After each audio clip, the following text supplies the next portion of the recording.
Greetings! I'm Ailana, in charge of the teleportation circle for the Blue Cloaks in Nausea. The following video is from the G-America archive.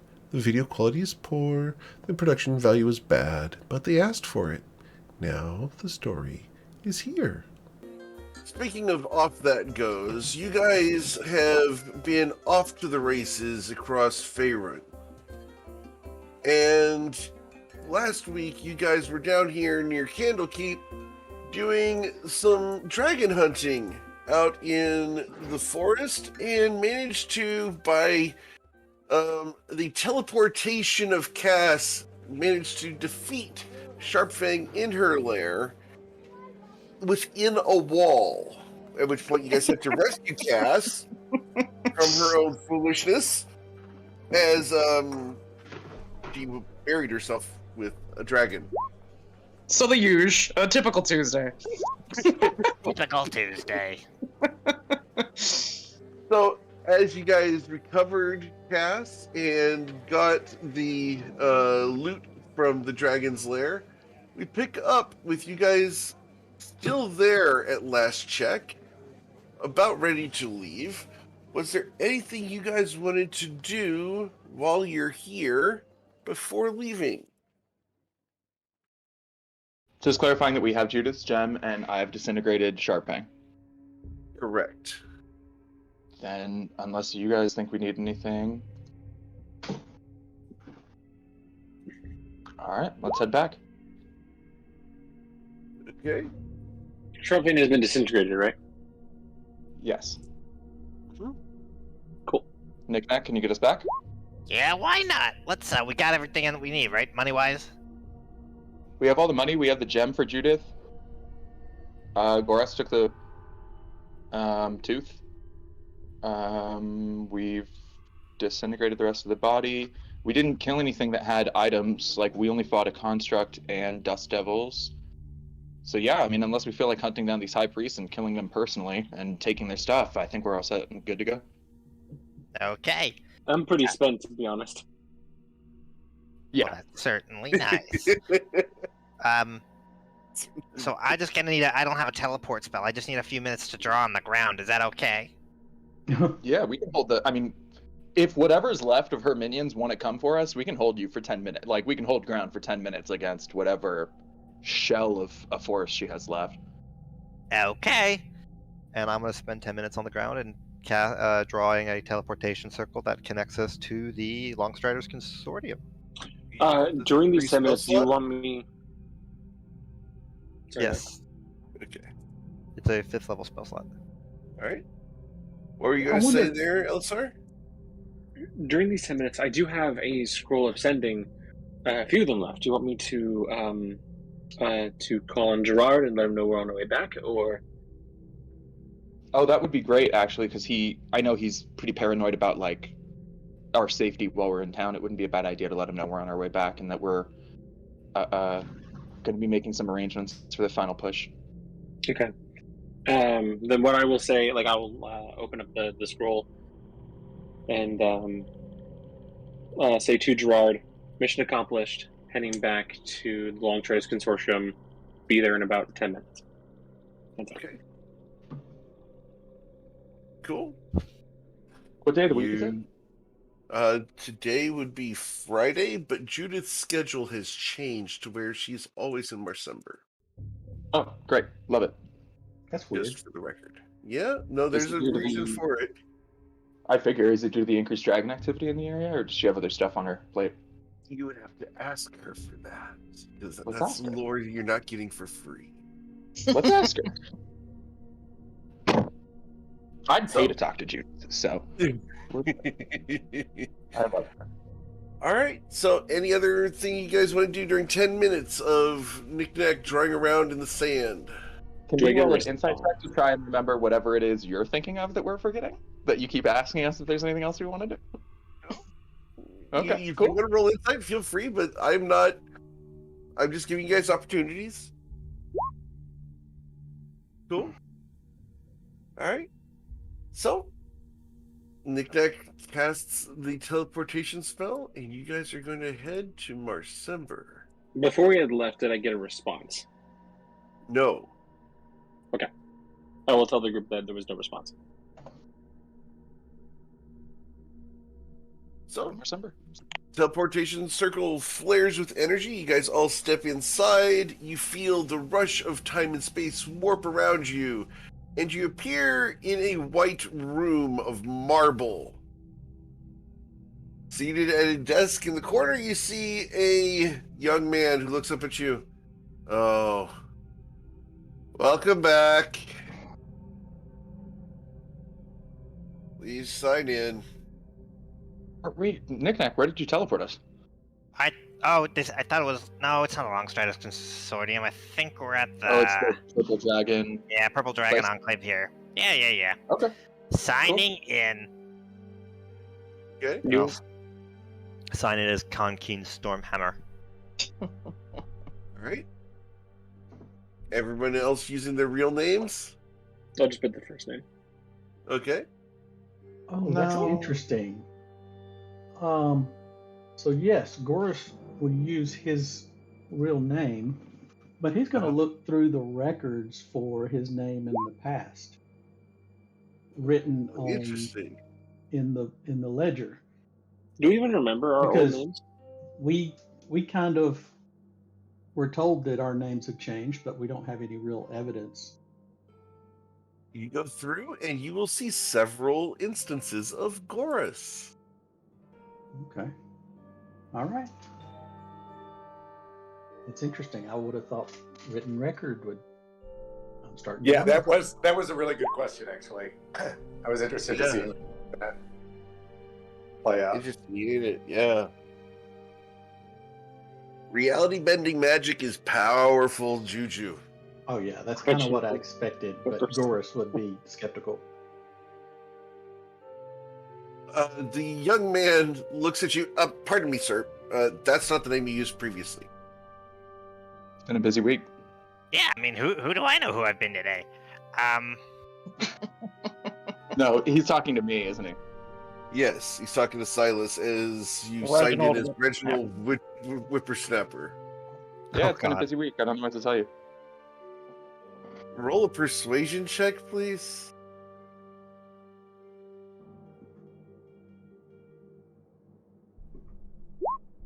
All right, yeah. Okay, well, I guess, yeah. Have a good day. Thank you. You too. All right. So off you I'll guys go go for into it. the town. What time of Actually, day? before we leave, Tempest, did you want to see if you're able to grab a few escorts on our way out before we leave the Purple Dragon's place, since we're already here? Oh yeah, yeah. So I mean, I'm imagining that Tempest would know this. Who she should talk to try to get an escort of the Purple Dragon for our party as we're going around town. Well, you can go to the Purple Dragon Quartermaster and try to requisition people there, or you could go and talk to Gerard. Let's go talk to Gerard. Well, we're Yeah. already headed back to the consortium anyways. Yeah, we'll talk to George. Yeah. Yeah, probably makes more sense. Yep. I'll put on one of it, as just for the hell of it, I guess. Silas will put on one of his. No, actually, why not? I mean, what's the point? We'll keep our regular face. Everybody else is keeping their regular face, and they're all recognizable. So. Yeah. Yeah, makes sense. What time of day are we in? It is early evening, about 5:30, 6 p.m. The same I gotta day that we crash. left, or is it the next day? It's the next day. It is the next day. I gotta crash soon, though, guys. I'm out of everything higher than 4th level, so I would not mind sleeping soon. I I understand that. play us a little tune on the way back to the consortium now. If someone would like to help me with a performance. Sure, I got you. We'll keep the walk a little lively. Get some And background guidance. music going. There. Guidance. Alrighty. Yeah, because you guys really haven't taken a long rest since doing the Threads of Fate. Nope. Hey, There you go. question: if he gets it to like 45, is that like a thing? No, there are only 3 strings on the Threads of Fate. All I right. was Let's see what happens. very, very specific about that. Yeah, I Oh, 3 is plenty. That's a good spread. Not bad. Yep. Not bad at all. Interesting. That 10 can be a success or a failure depending on what you apply it to. It's a Yeah. good spread. Yeah, and the 2 is almost definitely a failure for most And instances. the 15 is almost definitely a success. Yeah. Yeah, this is good. The 10 is a failure if we know somebody has like a +2 to their saves, but it's also a success if somebody is asked to make the save they're best at and they get like a +10 to it. Yeah. Awesome. Or death safe. Or that's Or perfect. death Yeah, good save. point. And also, Tempest will note Knick-Knack's calculating mind and figure out what he's thinking and smile and nod, because that's a great idea. So, as you guys wander through town, looking like yourselves, let's roll perception checks, please. I do have a question about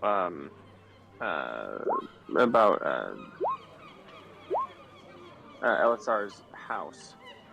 Oh, I need to remove Bless. That's a 19 out of 22. Okay. This in the bedroom where he found the drow poison and the weapon, was that Yes. behind a mirror or a painting? Neither. It was in the frame of a mirror. In the frame of a mirror. Okay. What was in the frame of the mirror? The Gotcha. longsword and the drow poison. Like the frame itself, the molding on the side of the mirror opened Right. up, and you were able to find it in there.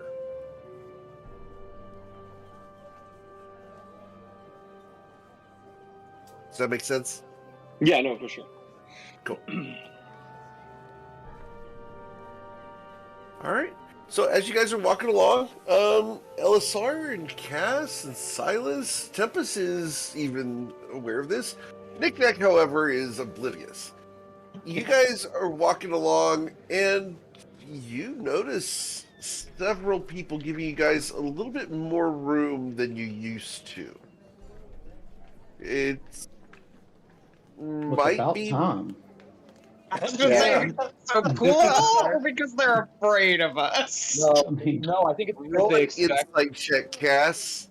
Can I make a guess and you can tell me if this insight is decent or not? But Silas's gut insight is that they're expecting enough bounty hunters to hit us quickly enough that they just don't want to be in the way. They don't want to be in the Yeah. crossfire. probably so.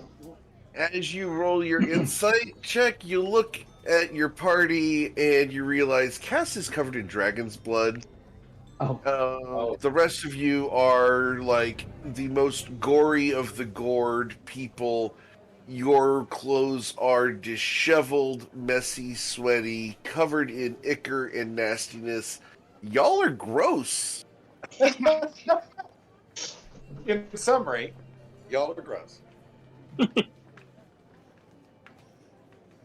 yeah, Goris is okay with it. Yeah, people are giving you a wide berth because you guys look like the biker gang that just got their asses kicked.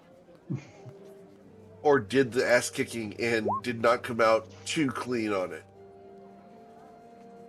But as you guys make your way down the street towards the Longstriders Consortium, you find the long, low brown building, and outside there's that silver sign that says Adventurers Welcome. You walk up to the wooden door, pull on it, and go inside. As you walk in, you can see that Brad runs up to you. Holy crap, you guys look like poo. I'd that's serve fair. you right now, but you guys need a doctor? A bath and a place to sleep. Yeah. Love it. Yeah, the rooms are upstairs. Please take a bath out back before you do. What about this? I want to cast Prestidigitation on myself, so I'm no longer smelly. I was about to say, You are I'm gonna do larger that. than 1 square foot. Oh yeah, it takes actually probably about 2 or 3 minutes to do it with prestidigitation to clean your whole self. But like, but I'll do it because like I do it as I just start doing it as I walk upstairs, start at the feet, so I'm not leaving a trail of anything, and just I'm like, thanks, I'm going straight to bed. I'll Just be for clean the by record, time I'm a gnome. It takes very, very small square footage here. Okay. Fair. 1 10 Oh. foot square. Shit. God damn it. What time of day is it? Early You said evening. evening. Oh, okay. Yep. So Yeah, this will I'm be going down to here bed. in the morning. Is that the idea? Doing an early long. Yeah, first thing in the morning, let's go to Judith's to start. That way, everybody gets their gold first thing, and then we'll split from there into all of our other errands and all of the other calls we want to make. Okay. If Gerard's here, we can talk to him now. But like, if he didn't respond, then he can know to find us here in the morning. We just told him we'll be here. Okay. Yeah, sounds good. Okay. I go to bed. Cool. Give me just I am. a second. You're going to bed too? All right.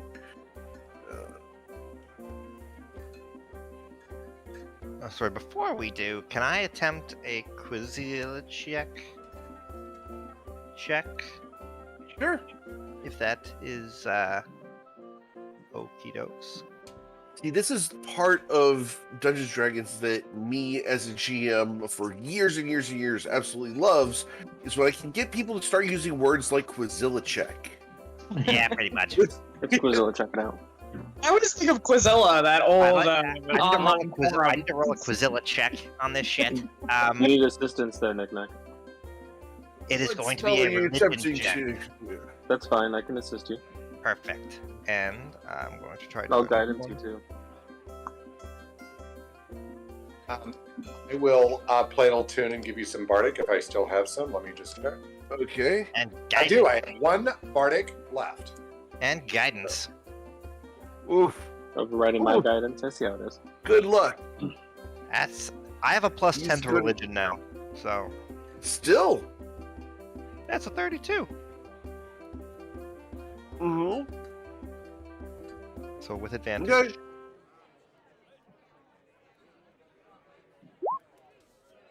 Shit. Okay. That puts you at a 28. Need 4 more.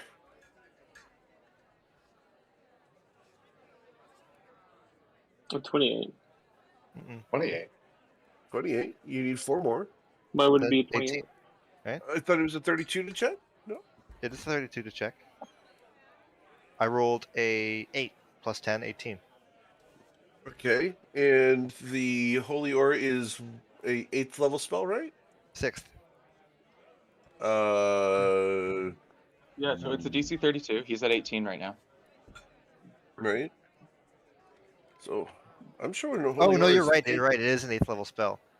That is Yeah. an 8th level spell. I'm a dum dum. Oh, so it's Yeah. DC 36. Yeah. You got a ways to go. Fuck. Yeah, you're you might have just. I mean, It was evening. I I could hadn't. have the 15 actually. But, sorry. If it was, if I had inspiration, I'd give it to you, man. I know. Because I don't Well, think you'd be able to it outcast is it, but- evening. Can I use the threads of fate? You can, but that Yeah. it's too late. You already rolled. Too late. Yeah. You're You on could- the die. yeah. You could have. I would have definitely Damn. let you. I. All right. Sorry. So at 20, I need a 16 between the bardic. I don't think I can get there. 16 between the. Well, wait a second. Between the bardic and the guidance. Well, you just rolled guidance, so that's 20. Yeah. And so it's just bardic that you have. Mhm. Bardic's D10. So yeah, you can't get there. And you guys have So I all was used seeing your if maybe I shards. can get you there. It's all good. With that much. Shit. And so Nick Nack gains a level of exhaustion. We'll try again tomorrow, man. So I'm gonna pick a different. I'm gonna Disadvantage. pick a different spell tomorrow. Yeah, Okay. but I just meant we'll probably be prepping for several. Can you things. can you Yeah. do another Quizilla? Can you do more than one Quizilla check in a day? Yeah, you can I try was again gonna right say now, yes. right? I mean, you could try I again think right you've done now, it but you before. and with the bardic, but it would give you, you still have the level of exhaustion. But Oh, actually, yeah. Well, no. Try like a first level spell and let Tempest give you the 15, and then start tomorrow back at 0. Or option B, I do a 6th level spell. Once per day, I get and that. a Yeah, reader once per can day. attempt to. Once per day. There we are. Never mind. It's fine. It's fine. I'm just gonna use. I'll need a. I think the next one I'm gonna need 32, but I have a plus 15 to Arcana, so that should be good. What are you And I trying to can give get? you advantage so that it Holy it's aura. neutral. Oh well, the one okay. tomorrow I'm gonna do So- something different. Yeah, the the once per day was to prevent people from going, okay, I got all the level 1s from everything. Because you end up just being like, and then I've got all the level 1s, which buff me up to where I can get all the level 5s, and then you're just done. Yeah, fair enough. So That once makes per sense. day is the trick to it. Yeah. All right. Universe must have balance. Yep. That's all things should be. All right. Is that a So- knick-knacky spell? Let me check and see if it meets with the seal of approval of roleplay here.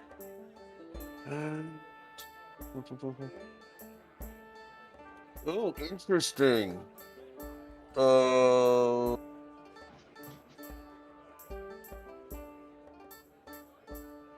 That's dark, man. You think so?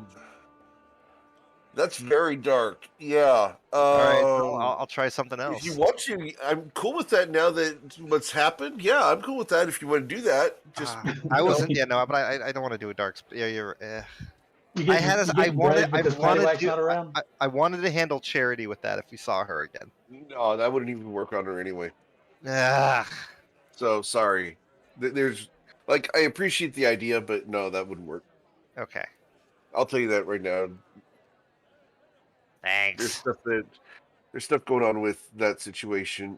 If that person's still around, that would prevent that. No problemo. Thank you. Yep. Save yourself some time and save yourself some heartache. Get yourself a better spell.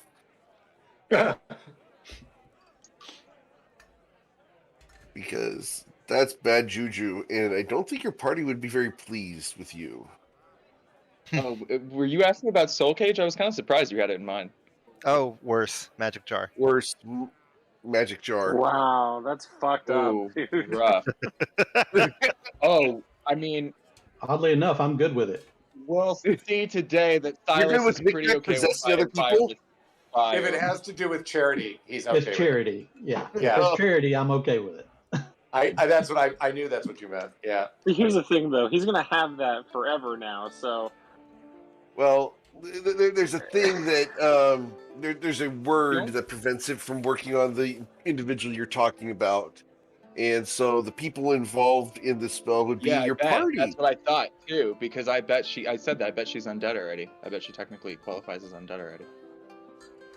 So, Well, Bitch. so you guys, you'll see. Yeah, I mean, you'll see today. Silas would have been fine with it though, Nick, for what it's worth. Thank you. okay. So you guys going up to take baths and get all cleaned up? Take a nap. Yeah. A nick nap. Okay. All right. So off you guys go. Brad leaves you guys with a pitcher of cold water to take upstairs if you so desire, and he goes off to prep for tomorrow's breakfast. Can we hit that button? Everyone goes upstairs and takes a long rest. Hank? hey, Eric, Yes. the remember the place where Liam talked to Unala all those months ago, back at that chamber where it was almost like a hologram scry message thing. You know what I'm talking about? That was right here in the Longstretch Consortium at one of the tables. That was. Yeah. That Okay. was when the name speaker let you talk to her. That was. I thought that was at a library. Nope, that was here. Okay. Could I contact somebody in that way again? Someone who's not in this kingdom in that particular way.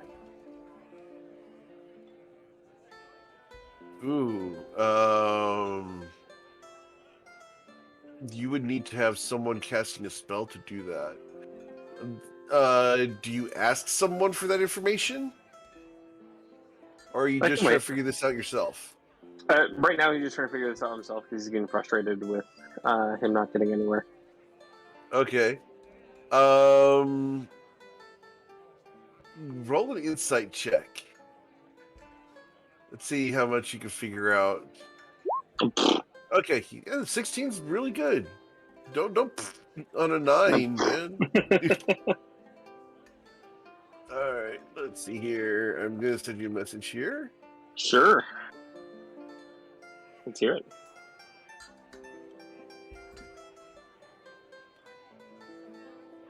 Oh, man. If you want to go that direction.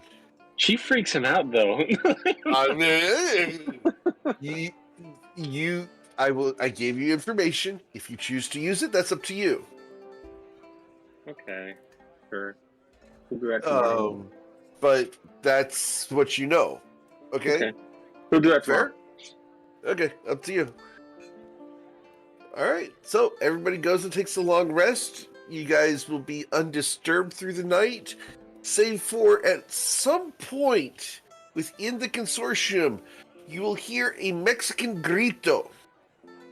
For some reason, somewhere in the consortium, someone has this wild hair up their ass. They're going to do the ay, ay, ay, ay thing. And after one time, it's done. The fuck did your Sunday group get up to? Sancho now has a giant goat. Okay, there you go. That sounds about right. You know, it does no good to go off and save the world because everything goes to shit while you're gone. That's a good point. If you haven't listened to the train wreck, come listen on Wednesdays. Oh man, talk That's about right. Listen stuff to it on going to YouTube. pot. It is a train wreck. Not wrong. Yeah. So, what would you guys like to do when you wake up in the morning fully rested, with the exception of Mr. Cicelli? Feeling like P. Diddy? So, Goris is going to burn some incense. Okay. Let's get the religion check from Goris, please. He's going to go through his normal ritual. He'll probably do all of that before he even takes a bath. He just went to bed. He didn't bathe or nothing. He just went to bed. The sheets look like someone died in them last night. All right. We're gonna be done. We're gonna be done. We're gonna be done with Etriferu before I get there. And I'm gonna Hey, try we'll be and here for a learn few days. You've got a few another tries. spell. What spell are you going to attempt to do? That spell. Really? Mm-hmm. All right. So this one is a second level spell. Arcana check. Do you want / need help, or at least to flatten it out? What class would it be Arcana from? Because Artificer. I'm sure.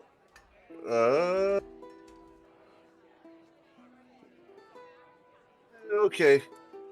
Yeah. Yeah, try that in Toivoa. That gets whacked. No. All right, so. All right. I'm Artificer. gonna attempt to try and learn I need a 22. 24. 24. 24. Do you want to neutral out the disadvantage? With disadvantage. All right, so just a flat roll here because I'm gonna assistance from somebody. Huzzah! Are you in your? You also have Bardic if you need it, but it doesn't look like you need it. No. All right. Well, I can Cool. roll again with disadvantage just for. Yeah, that's different grins. Let's see what it would have been. Yeah, you're good. Okay. No longer So you exhausted. You're no longer exhausted, and you gain the spell Aid. Oh, that's a great spell. As long as we're doing our things, Salas, if you would be so kind. I am more than so kind. I am kind and inclined. And it's a good thing, because otherwise we would have only had one. 25, and we can't get you there with 2d8, so 25 it is. Yes. Okay. So, two portent rolls result in a Let's see. 4 and 5.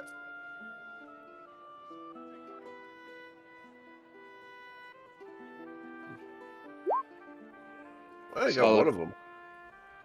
Yeah, you did have one. All right. So, you guys get up in the morning, do a little bit of singing, do a little bit of studying, get you guys all ready to go. Going down for breakfast? Yeah, let's have breakfast together. Sorry, We're go going to. I figure we're going to Judith's immediately after, and then we'll regroup again, for the sake of then like dividing the tasks once we've gotten all of our gold and spoken to Judith.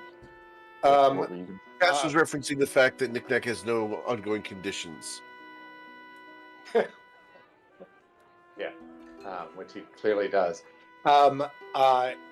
Tempest is going to excuse herself from the breakfast table and head upstairs to see if Leslie is around. She is around. As you Real go quick, down before the hall, you leave, do you say that you're going to go talk to her? I just excuse myself from the table and say that I'm going to run upstairs real quick. Okay, that's it. Hold on. okay. So as you go down the hall to the last door on the left, it is open, and seated at the desk is a certain long-haired beauty. She looks up at you as you enter. It's interesting to get a visit from you. She puts down a paper, turns it face down, puts a pen on top of it, leans back in her chair. How can I help you, Tempest? As I would expect, I came in because I wanted to check back to see if you had, heard any additional information. Remember, we were chatting the last time I was here about a certain individual named Charity, and you said that you might be able to get some information for me. So I was wondering what you might have found out. I have not found out anything concrete yet. I did find out that this individual you referenced was disemboweled and utterly destroyed in a coastal town that you might be aware of. I believe you were involved in such behavior. I was certainly present for it. But there's a little bird has told me that perhaps her soul has found its way back to this plane, and I was wondering if perhaps you had heard the same. I had not heard the same, but that's interesting. So you believe that she may not be in a corporeal form. Or if she is, that it's some derivation or necromantic copy of what she was before this. So well, I've been unable to scry upon a body, so I don't believe she physically exists. Interesting. I don't know much of the art of scrying. Would that work if her soul was floating around this plane? It could, but it might not. When you get into the ethereal and astrals, things cause problems because of planar shifting. And you never know what might be causing the change in scrying targets. It's difficult. Plus, it's not my forte. My forte is mostly with those on the material plane or with connections still there. I do believe she's connected to the material plane, but I appreciate the information nonetheless. As always, clear, connected by blood. Ah, interesting. Yes, well, she may not have any of that left.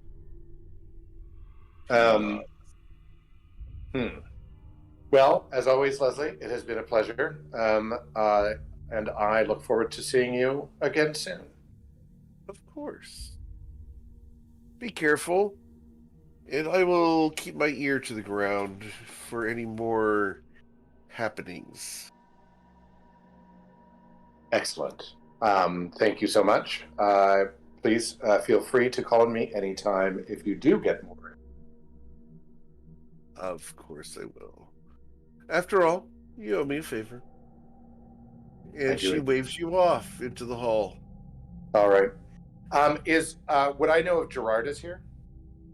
As you go into the hall, the door to your left, which is the end door, opens.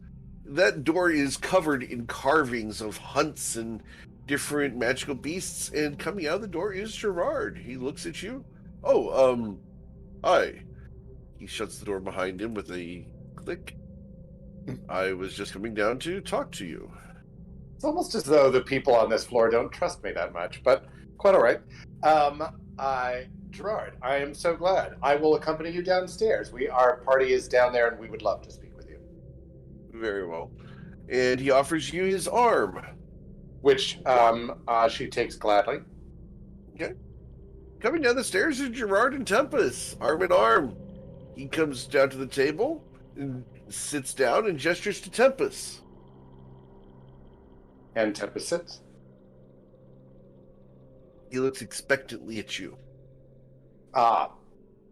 Yes. Well, you did say that you wanted to speak with us, but if you would like me to speak first, I was coming to see you to see if perhaps he's expecting you to use the gem of discretion. Oh, interesting. Right, of course. Yes. Tempest forgot about that for a second. All right. The gem of discretion. I like the moment in game, though. I like the in-game idea of the half-orc barbarian having more discretion than the canon super spy. Yeah, exactly. Hey, look, we just killed a dragon. Give me a freaking break. It's exhausting. Yeah, we're all tired. Stop No, busting you're my not. balls. Everyone's fully rested. We're being generous, Eric. All right. So the gem of discretion goes up, and Gerard takes his gloves off, puts them on the table. So today is going to be an interesting day. What's on your agenda? I heard that you were successful. I'm sorry I could not respond in the time limit provided, but congratulations are in order, obviously. Were you able to recover the monocle? We did. We were. Excellent. Excellent, excellent. Well, I trust one of you has it and is ready to use it. We're still settling on whom, and we're still settling on whom among us will take it. We are open to, if none of us want it, we are open to seeing if, well, we're open to other discussions about it, if none of us will put it to use. Very well. There's a whole bunch of developments that are happening very quickly. And let you ask questions first, and I'll provide you with whatever answers, and whatever questions you don't ask that I have answers to, I will provide. What's up in court? What would you consider the most important national news right now? It sounds like there's something going on.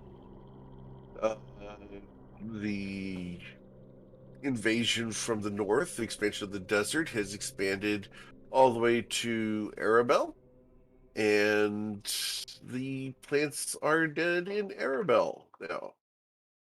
Oh, wow. We're going to be trying to hit him really as soon as it's feasible, but we're going to need a little bit of time, as you might imagine, to gather some resources. We'll try not to spend we're going to make the best use of the time, but we do need to circle the wagons once, maybe twice, before we can head out. We're not trying to dick around, but we do need some time. But then we're going to try to take the fight to his keep. And I've also been contacted by an individual looking for U6. Apparently, someone is very concerned about the high flow of magic in northern Cormyr and is looking to stem such powerful forces. and so contacted me, being a government official, and would like to offer their assistance in the situation. Or absence of influence, as it should be. I was approached by a contact, not a direct representative, but a contact with a message that states that one of the weave breakers would like to meet with you. Oh, interesting. Because they don't like the high influential magic that is going on north of Cormyr. Cool. Where would they like to meet? And interesting. Eric, quick question for you before. Well, then, quick question for you before I know Silas's level of interest.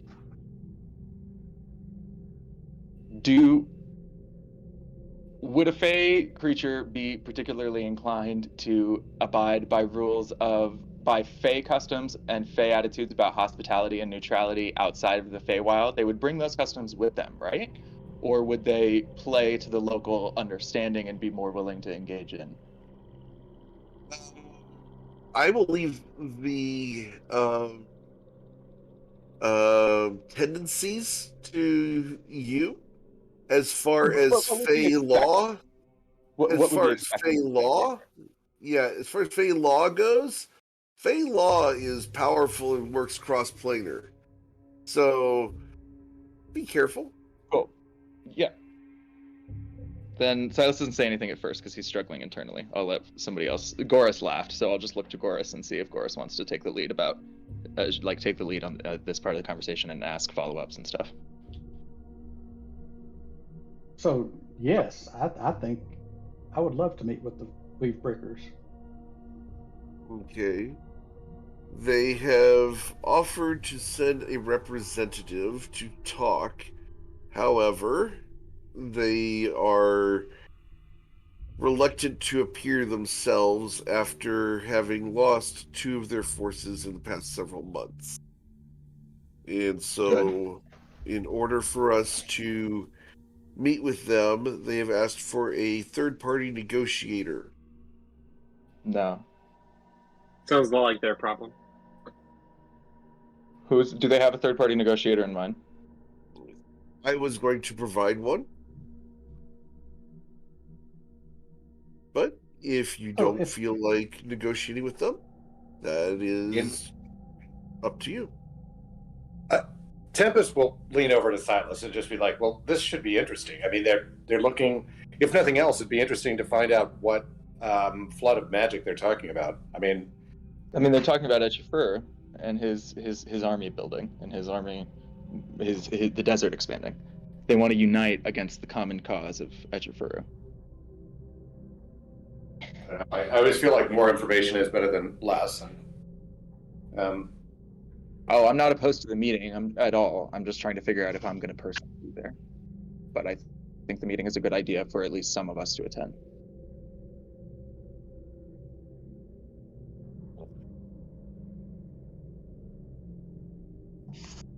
So,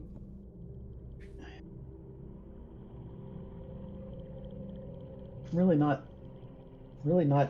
inclined to help them with anything. I understand that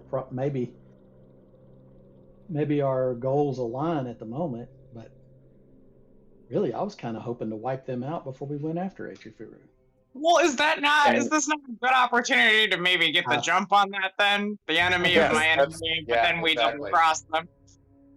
Yeah. Well, I'm willing. Yeah, I don't. But I don't know that we need their help with Echifuru, first of all. And if we don't need their help with Echifuru, then I'm disinclined to do this. I mean, it was just a couple of days ago they had a bounty out on us. I mean, so high that everybody in the city wanted to kill us on sight. No, that's the only way I would. Go ahead. That was them going, hey, look. That was Silas going, hey, come hunt us. Yeah. Well, but I was saying it to the weave breakers, not to their wallets, which they know, and they're cowards. Perspective. Yeah. Yeah, that's Silas is. I understand that money counts as a type of power. He just thinks it's lame. So, yeah, I mean, I would be inclined to do it. To Cass's point, I would be inclined to do it even if we don't need the help, only if they're stupid enough to agree to the condition that after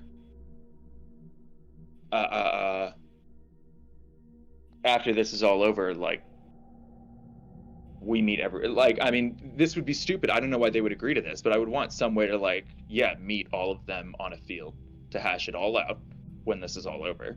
And I don't think they'd agree to that. I mean, you can't trust. I don't think you can trust them to keep their end of the bargain anyway. I mean, we don't have to do anything at the meeting, but we can follow the guy who goes to we can follow the person who attends the meeting on their behalf when the meeting's done. I mean, honestly, there's a degree to which we're doing them a favor by taking care of Echifuru, and so I just think we don't need their help, obviously, but we don't know where they are. We don't know anything about where they're holed up. This is a potential to get that information. Yeah, you're right. Let's just talk. We'll just have a meeting. No expectations. Go ahead. Information is information. Like it unless there's a reason not to. Like unless we're afraid for our safety. Like if somebody calls for a meeting, you do the meeting. It doesn't mean anything. Just meeting with them doesn't mean that they're going to help us or we're going to help them. But if they have something to say and we don't say anything, we walk away with more information than we walked in with. No, I've never been arguing against the meeting. Just trying to talk about what we might want out of it or whether I would personally attend it. But yeah, let's do it. Let's have it. No expectations, and let's follow whoever they bring to the meeting. By which maybe that means Cass and LSR. I can do it too if I should just stay invisible. Like some of us can stay outside of the meeting to follow the person when they leave and see where they head. I mean, we can follow them for days if we have to. They are eventually going to circle back to the Weave Breakers or circle back to somebody who is going to circle back to the Weave Breakers. And we have enough people. Do you think we can have some Purple Dragon representatives as well? Just like for security, do you mean? Yeah. Yeah, security detail. Yeah, for sure. I assume Gerard. I mean, that seems like something we can ask Gerard for. Yeah. And then Tempest, once you've seen this person in the meeting, as soon as the meeting's over and all hospitality and neutrality expectations are gone, you can cast Locate Creature and keep it up for as long as it takes. Yes, that's what I was about to say. Is that because I will know. I'll have enough information to be able to cast Locate Creature. It's a good point, Goris. Somebody inside should have the sleight of hand to pull something off this person so that we can scry on them too. So it's another example of Cass is an expert at everything and needs to be in multiple places at once.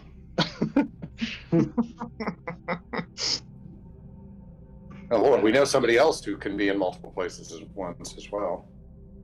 True, but not with a sleight of hand score as banging as Cass is. Cass, I think you should do the sleight of hand to get something off of them, and LSR can lead the following them detail.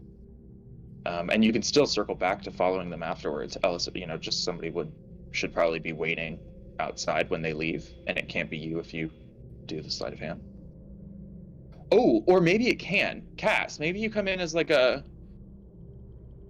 aide who comes in, brings everybody coffee, sets tea down, does a sleight of hand, leaves, and then you're outside with LSR with the hair or the snippet of hair or something, waiting with LSR for the person to exit, so you can follow them. Maybe you can do both. Yeah, maybe.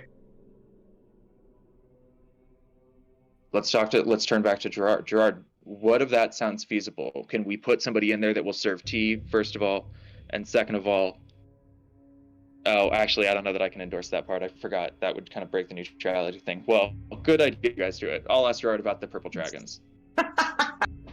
As far as purple dragon guards, we can, of course, have some requisition to be outside the consortium. They would not be allowed within the limits of the consortium itself. But we can place them at the front and back doors, no problem. Okay. I have a guarantee that no shenanigans would be performed by the representative. And the representative I have in mind would not be subject to dietary requirements. So you're saying that, hypothetically, we could instill shenanigans on them? I mean, let's not. have Let's my agree to word that not. I am inclined to have a meeting with these individuals Okay. and let you talk to them. If you wish to deal with them, I will support you. However, I am cautious about this whole situation. I do believe they have goals in line at the moment. The question is whether you want their assistance or not. Okay, fine. But what if we Cass, you can still do this. We can still pull this off. We can keep the shenanigans out of the meeting. On this person's way into the meeting, they could be bumped into by a big surly dragonborn who's kind of an asshole and bumps into them on the road, and hey, watch it. Maybe you get a little Realize bit of that hair. this is my representative that I Right. am Yeah, bringing that's in. the thing. We're not gonna in the meeting. We're not meeting with the weak. Oh, I'm sorry. I thought there was going to be a third party and No. the person from the Wheat Breakers. No, It's not. the person. I'm so sorry. Gerard's Because in this. you use mediator, and I'm thinking of like an actual like legal mediation where you have all parties present and you just have the mediator present as well. So that's what I had in mind. I'm sorry. The individual who sent the message has Like, asked yeah, not he'll to be be there directly too. involved. No, they have asked to not be directly involved. How are you getting Because information? they are not stupid. I received a letter through a contact of mine who, if you'd like to meet them, I can bring them forth. Yeah, of course. And out comes a automaton, and it's not much more than a skeleton. It whirs and clicks and steps forward. It has no hands. It has barely pegs for feet. Like, it has hip bones and shoulders and arms, but this is like the jankiest of the janky constructs ever. It comes into the circle of discretion, sits down and looks at you guys. It has painted on eyes. And it looks at each of you. This is my contact. This is Woody. Woody does not speak. Hi, Woody. Woody's arm moves back Hi, and forth Woody. with no hand. How can he be your contact if he doesn't speak? He was carrying a letter. We Okay. found him with a letter strapped to him. Got it. Woody has a tendency to survive things that other creatures would not. So here's Oh, what God, I'm of thinking. course. So we actually have something. I mean, am I to assume that this belongs to the Weed Breakers? I mean, do we now have something from the Weed Breakers that we can use to This is scry on them? This is No, yours. Yes, Woody belongs to me and to the Queen. Gerard, you're not helping. Description. I apologize, but I did state that my contact was going to be the third party. Yeah. Ah, yes. We do have something they want. I have Kava's Rod of Absorption. I've barely used it since I got it from her. It's almost as full as when I got it. It's Something they practically want. brand new. It's as new as she left it. Gerard, I have a question for you real quick. When we kill every single one of the Weave Breakers, would you prefer it not be on Cormyrian soil, or have they broken Cormyrian laws so you don't care? They haven't broken Cormyrian laws. Great. Then help us find them, and let's hope they're not on Cormyrian soil. They can? That's not part of my objectives. That's your personal objectives and not something that I'm aligned with. I'm sorry, but they haven't broken Cormyrian law and they don't pose a threat to the country. if anything, they're offering to assist against our foes.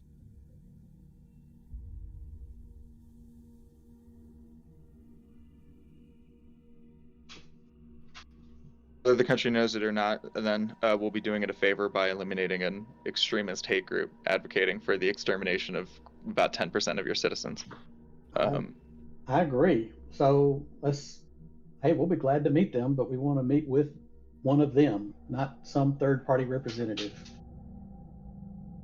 I would caution you against it, but if you so desire, I will send a note through Woody to be picked up wherever Woody ends up going. Do be aware that Woody tends to get himself blown up on a regular basis. Good for him. We could watch Woody. Woody Yeah, that was would what be I was giving a thinking. thumbs up, except for he doesn't have a hand. Thumbs. Right, so he's got like his hand out, just his arm out. I'm definitely misinterpreting. Go for a fist bump. Woody cocks his head sideways as he daps you with There you the go. stump end of his arm. There we go. Cass, I mean, I know you have shit to do. So if you're down to follow him, Woody, great. I don't know. Same with LSR, but I know you guys have stuff to do. If not, we'll see what they say when we ask to meet with one of their reps. So what do you want the letter to say? Just to be clear, what did the letter say that came to you? It simply said that they wanted us to meet with Woody. Like I think I'm getting confused.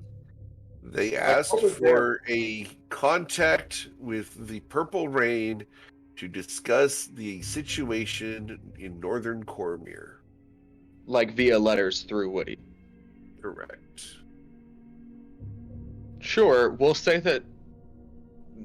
Yeah, I mean, I guess our letter should say that communication via letter is not an option. We can meet face to face, or you'll see us eventually. Okay. So he writes that down. And I mean, Goris, does that work for you? Is that what you were thinking? At Tempest and Cass? Yes, that works for me. Yep. okay, he writes that down on a piece of paper. Goris will write with like a big fat red crayon. He'll draw an upside down smiley face of a half orc. Exclamation point. Oh my god. Is that Goris' signature? Yeah, big third grade, crayon signature. Nice. Love it. Love it. Cool. He takes that and takes a bit of string and puts it on Woody's neck and says, all right, I don't know where you got the first letter, but go find them. Woody stands up, snaps a very smart salute for not having hands, and marches out. All right. Gerard, we had a couple of things we wanted to talk to you about regarding the Forgotten Keep and our assault on it before we go to Judith's. Of course. Let me look at our list. Well, we'll talk to him. Sort of, this would be stepping out for a second to summarize. Silas would want to talk to him about the other PC adventuring groups we've run into that I put in the chat, and just see and ask her to send feelers out, see if anyone is available. Because I know some of them are retired, but we made before, Sure. when they were active, we talked to the Please No and the Jaggerbag adventuring parties about helping us when the time came. Okay. And I think a couple of folks from the Misfits of Mayhem as well have been Yep. spoken to about it. So if he could just send some out to, his other agents, his other groups. I don't know being anything about the Misfits of Mayhem. They're not associated with me at all, but I've heard of some people who go by those names. I can put out letters to them, even if they're not associated with me.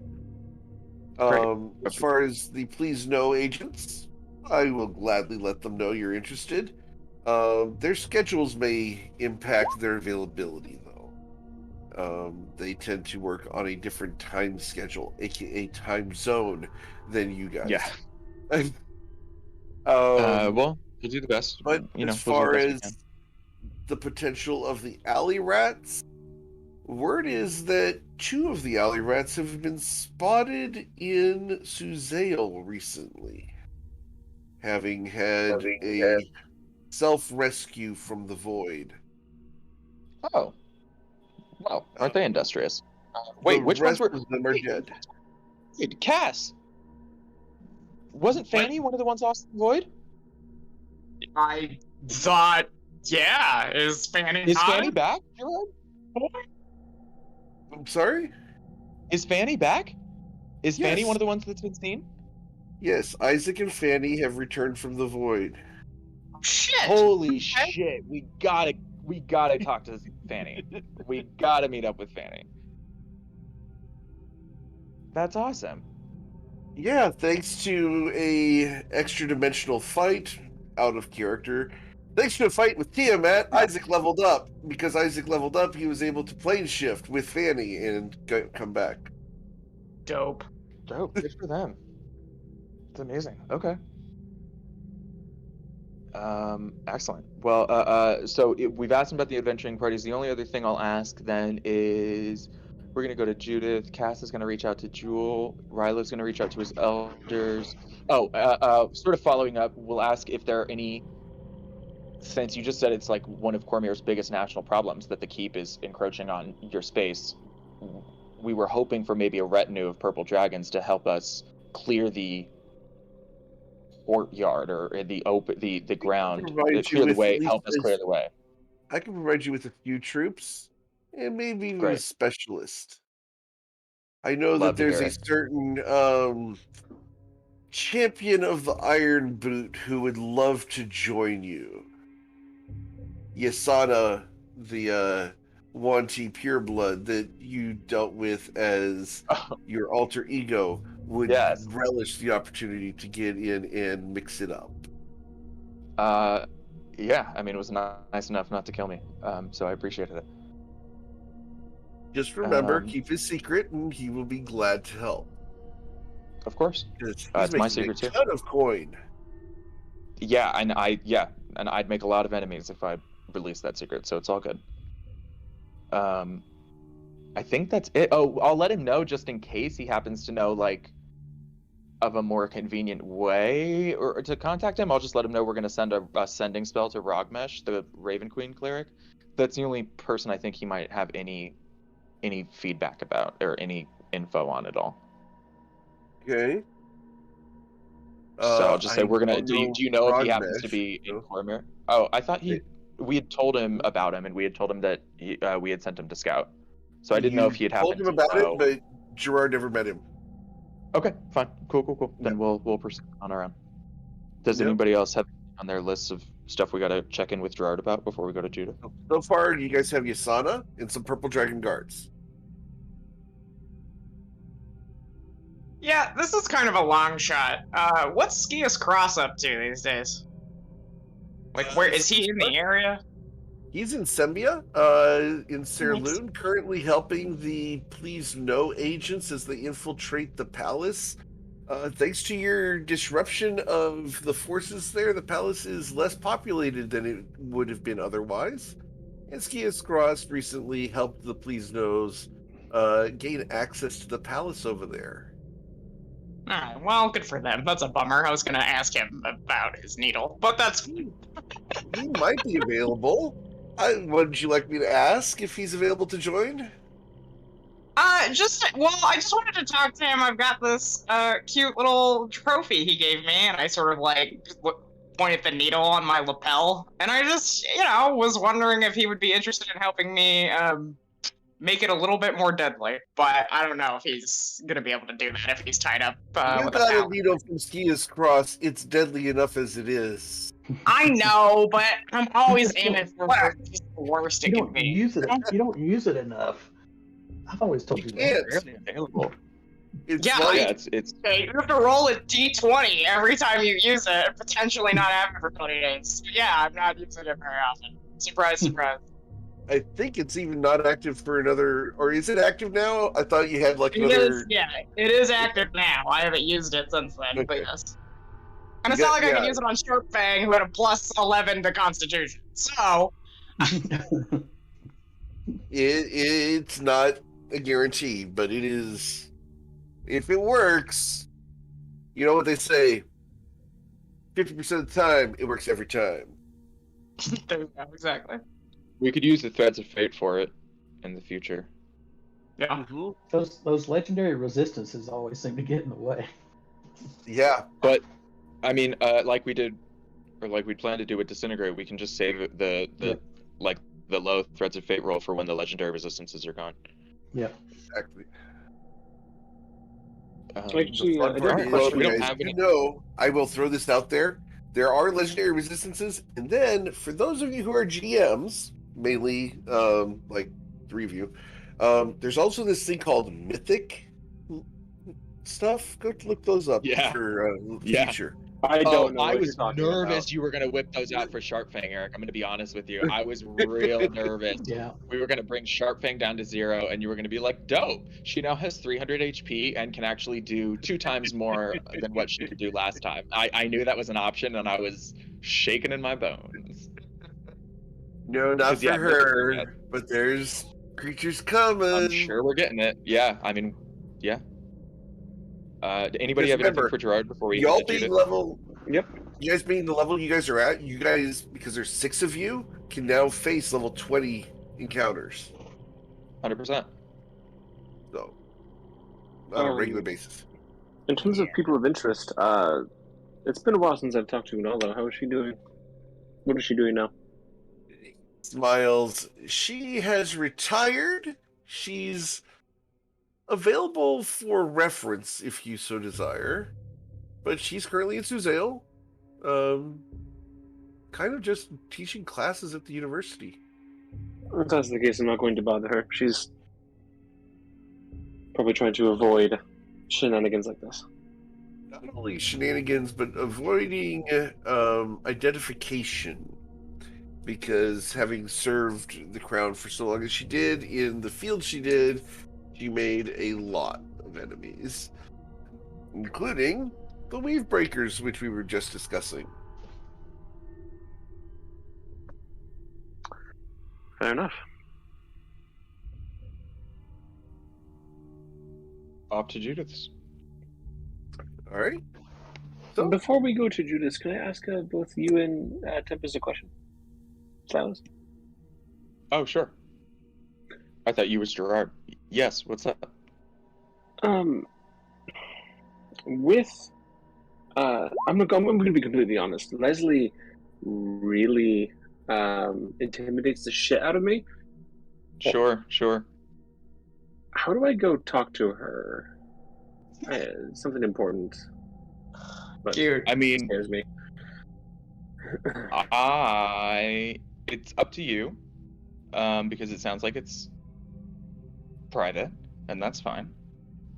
But I'm going to talk to her later, privately, and I'm willing to take your concerns to her if you'd like, and bring them back to you. No, I just how do you Leslie's not? Leslie's perfectly wonderful, although very scary. So yeah, I mean, I'm happy to walk upstairs with you and see if she's available, either now or later, if you want. If you're looking for actual advice, my best advice I would say is control your breathing. Focus on your breathing.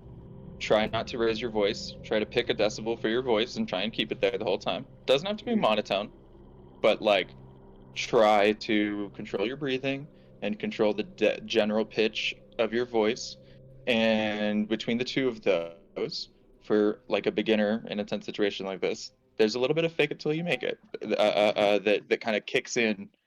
I don't know that Silas knows biochemically, but he'll just say that like kicks in intuitively, where if you're doing good breathing, you're making as much eye contact as you're comfortable with, and not pushing yourself, and trying not to raise your voice, and don't rush to speak. Be perfectly willing. If you want 10 or 15 seconds to figure out what you're going to say, take it. She'll sit there and wait. And yeah, that would be my advice. And if I had a big ask, do I need to bring her something? don't know Leslie well. That would be a question for Tempest. I imagine it's transactional. She'll let you know what she wants, and you don't really have to like come with an offering ahead of time. But Tempest, you've spoken to her more than I have. Yes, I mean she's confident, but I wouldn't say that she is, views herself as being, worthy of gifts in order to speak to her. I'd certainly be willing to negotiate with her. So if you have something that you're asking of her, and she in turn would like some information from you, listen to her proposal and offer in kind. So flowers. They always like flowers. So get her flowers. Perfect. Amazing, Goris. Amazing. No notes. Yeah. I think I'm going to listen to the one who's talked to her a lot. Smiles. I'm going to listen to the one who's talked to her a lot. But I appreciate the input. But I will say, let's. I don't know if this was what you were planning, but you'll have a better understanding of what you're capable of trading once we're done at Judith's and we've divided all of our gold on our items, and then you'll have a better understanding of what you can negotiate with her. So let's do it after that. Sure. To that end, if you're going to go shopping, you might want to take a couple extra coins. Here's a couple extra, and he puts a bag of 12,000 gold on the table for you guys. Jesus. Hey, Holy crap. Thanks, man. thanks, Gerard. You did manage to recover the Mockel of Bagthalos. All I ask is that when you're done with it, you return it to the Purple Dragon Library where it belongs. For fuck's sake. Yep. Well, yes, if they'll hold on to it. That's easy for me to do. Yeah, it's because I'm not using it, so that's an easy commitment for me to make.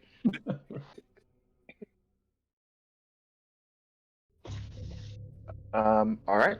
I've got that down. We're almost ready to go. We just need. Let's sell everything that we're not using to Judith, and we'll split. We'll have a fuck ton of gold per person, guys. Let's. So I'm gonna go follow Woody with Okay, this let us- stealth. Yeah. Assuming that Tempest was able to like keep a bead on Woody with locate creature, I assume he hasn't gotten out of 1,000 feet from the consortium yet. But maybe he like runs really fast. I don't know. He does run very, very fast, but Cass might be able to keep up with him. She put locate creature in the chat like right after yeah, you're right. you know Woody leaving. Let's see here. Let me check to see if he counts as a creature. Constructs Yeah, count as a type of creature. Yeah, that did. They do. The constructs count as a type of creature. Unless, Woody may be unique. I'm just telling, like, Steve for future reference. You can usually expect to be able to use this on a construct. Construct is just a type of creature. But Woody may very well have Count special rules. as animated objects, not creatures. But then why do some spells go out of their way to say you can affect a creature except constructs are undead with this spell? Yeah, I'm trying to find. Like, plenty of spells go out of their way to exempt those too. Yeah. Let's see here.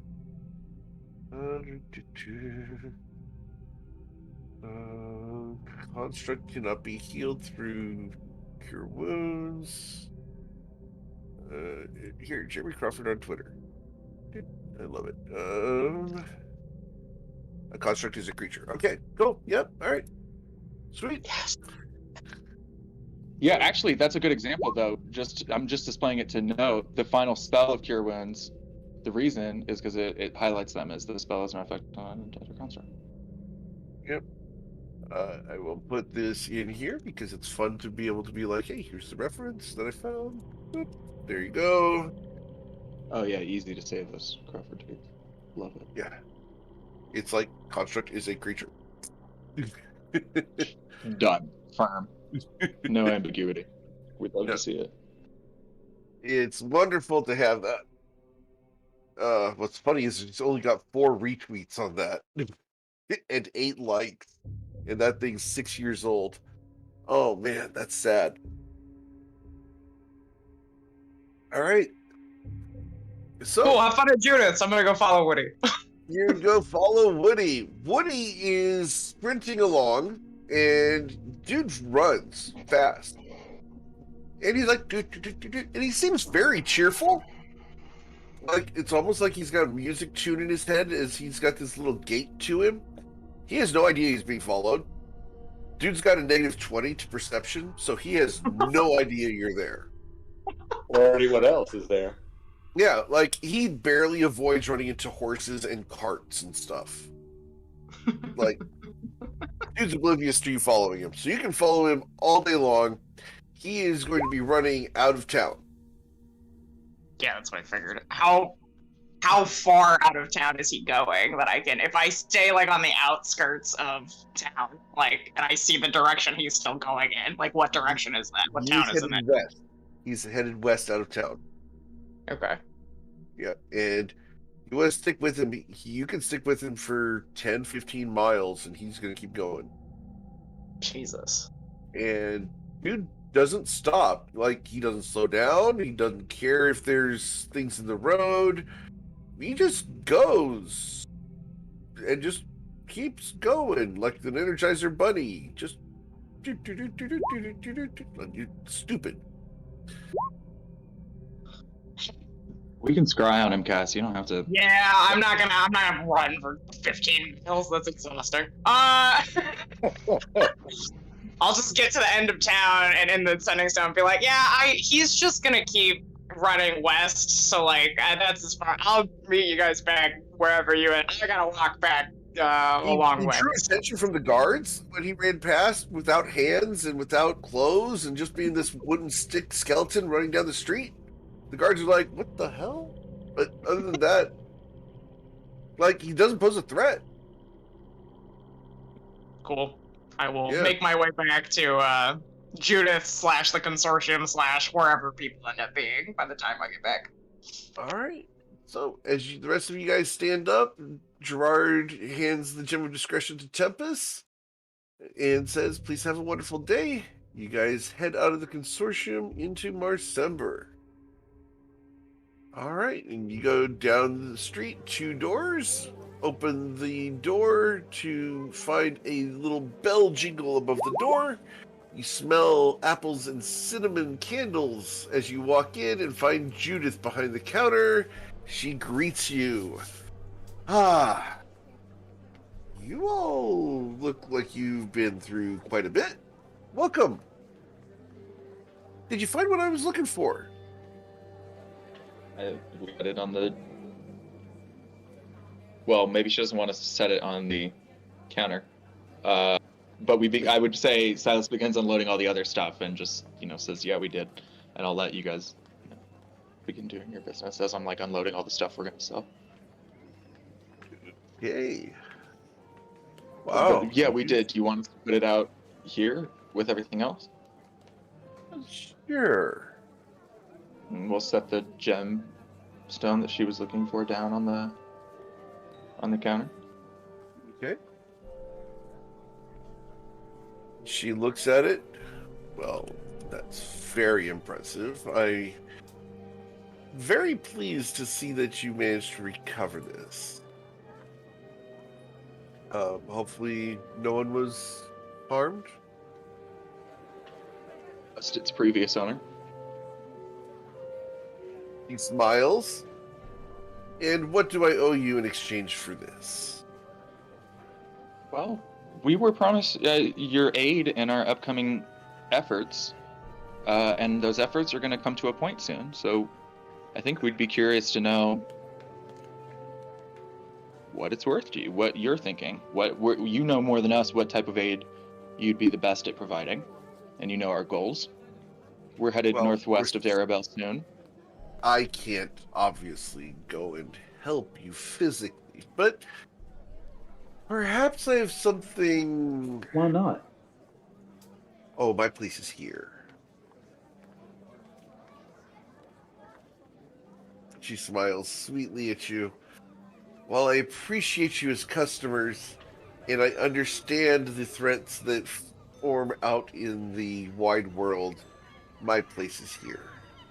I mean, would you prefer to sell your goods to zombies and skeletons? He smiles. I'm not bound by the limitations that most stores are. Yeah, she can just go to. She can just set up shop in a different dimension if this dimension crashes. Like, she doesn't this could just be one branch that's affected, and she just sets up, and suddenly her shops in the Feywild and the Celestial Plains and everywhere else will suddenly start doing a lot better. She probably has shops in Sigil or Terivo, right? But I'm willing to provide assistance. I What might assistance are even you be able to discuss with Borges, see if he might want to go take a field trip.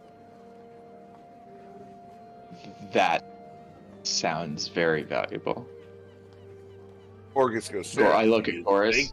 I look at Goris to see what Goris thinks of that. I mean, Borges heading out onto the field with us sounds good to me. But what do you think, Goris?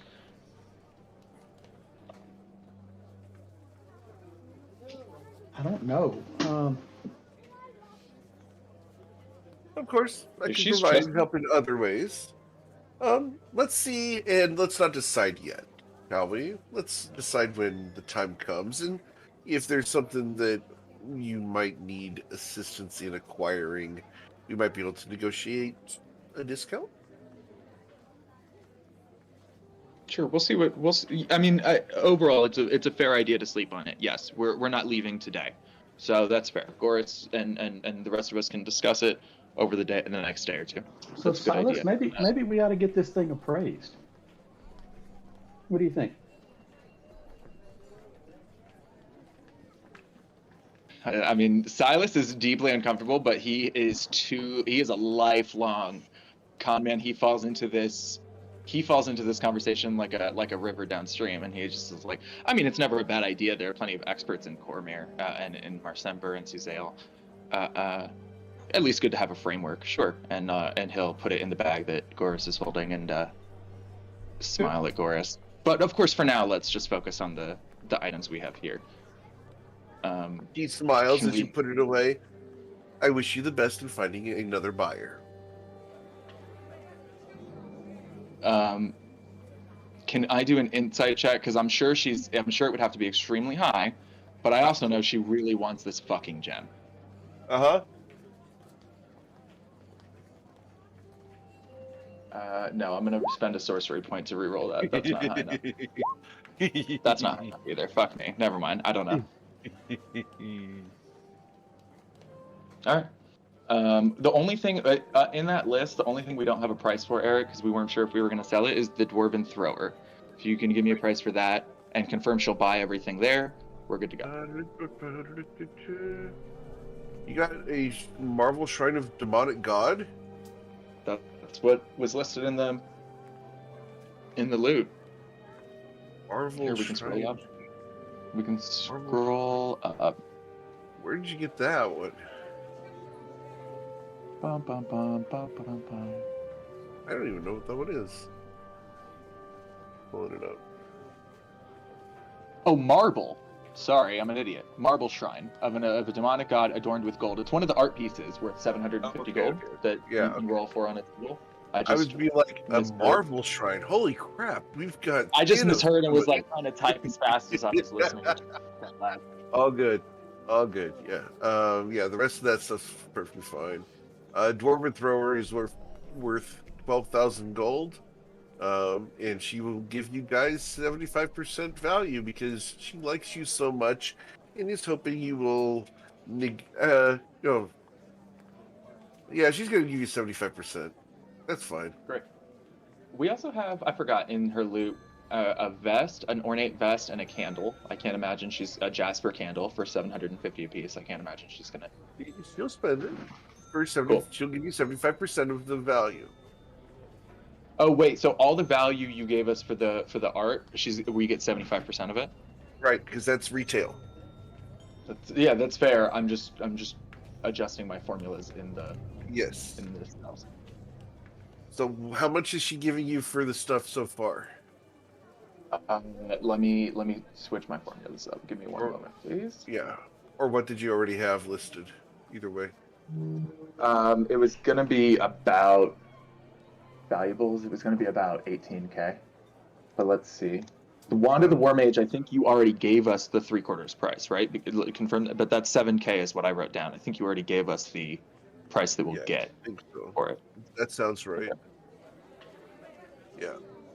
All right, so yeah, that's about right. 18,000. That's about right. And yeah, let me look. It's now 17,950. We've got all those art pieces, and it's the Dwarven Thrower for 9k and the Wand of the War Mage +3 for 7k that are most of it. Yep, that's it. Excellent. You guys split that up 6 ways. You guys get like 3,000 gold each. Not bad. Well, yeah, we're also we haven't split the cash yet, so it's going to be an even bigger split A than little bit that. of Bitch. All right, I'm going to put this in chat now that this is all sold. This is the biggest we've done, fam.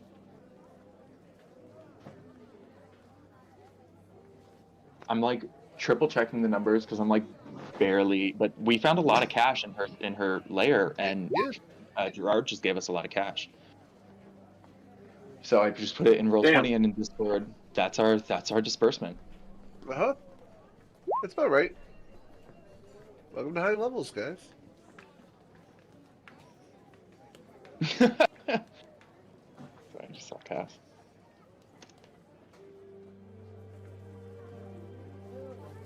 I'll ask. How much are you guys going to give for potions and potion supplies? Definitely, probably everybody's second or third concern, not first. At least mine is. I'm pretty sure everybody is going to buy the stuff they're going to buy and then give you what's left over. And 5 copper. While everybody's putting the money into their bags and I'm deleting this from the inventory, I will ask Judith if she is aware of where somebody might purchase a very, very high-level spell scroll. She looks at you and is very curious. What spell are you looking for exactly? Sunburst. I don't think our friend is going to like it Ooh. very much. Sunburst. The only person I know who can cast that spell is a crotchety old man at the Temple of Lathander, and you're going to need to have an in with him in order to get him to work with you. Yeah. Do you have I mean, if you're on good terms with him, could we come with like a letter of rec or something? I am absolutely not on good terms with that old Yeah, man. I mean, why? Like, it sounds fucking exhausting. I'm gonna be honest with you. There is a gentleman who comes in here with a regular basis with some very glorious hair who might be able to help you. But as far as me, myself, I'm afraid I would be more of a detriment than an asset visiting the Temple of Lathander. Hey, Silas. Hey. What's up? You know what's really cool about that spell? That you could get it for me and make a spell scroll of it. Yeah. Yeah, you're roughly playing N for knick-knack, buddy. But thanks. I mean, I think there's three people If in you the party want that can it, actually cast that spell. Get it.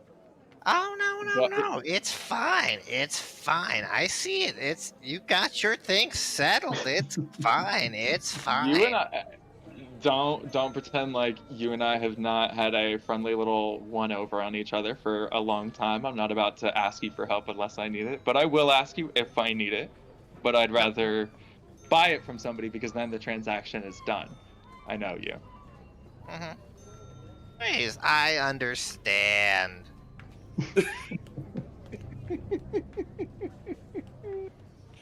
Well, that's anybody have anything they want to buy at Judas? I'm set. Hey, Judas, do you happen to have any robes of Ard the Archmagi lying around? You know, I just sold one romper version with some tearing and burn marks on it to a dragonborn. So I'm actually, let me check because I might have one. And she's going to check. We're going to find out. 100. Nope. I'm sorry. I don't have one at the moment. You might check with that Dragonborn, though. He might decide that it's not for him. I will The Dragonborn in question has a tendency to use a little bit too much fire for that romper. Fuego caliente. Yeah, you might want to check in on him. He's in Sembia.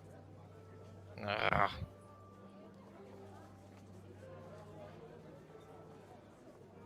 And you have many other robes. Is there another robe I might be able to interest you in? Do you happen to have any, I don't know, maybe a broom? Room of flying? No. Those things are dangerous. You can always fall to your death. You don't want one of those. Mm-hmm.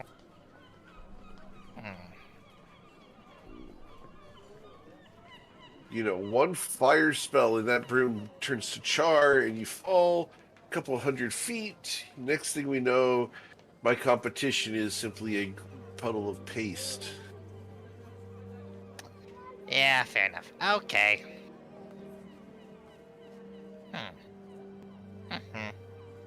I'll think of something. Okay.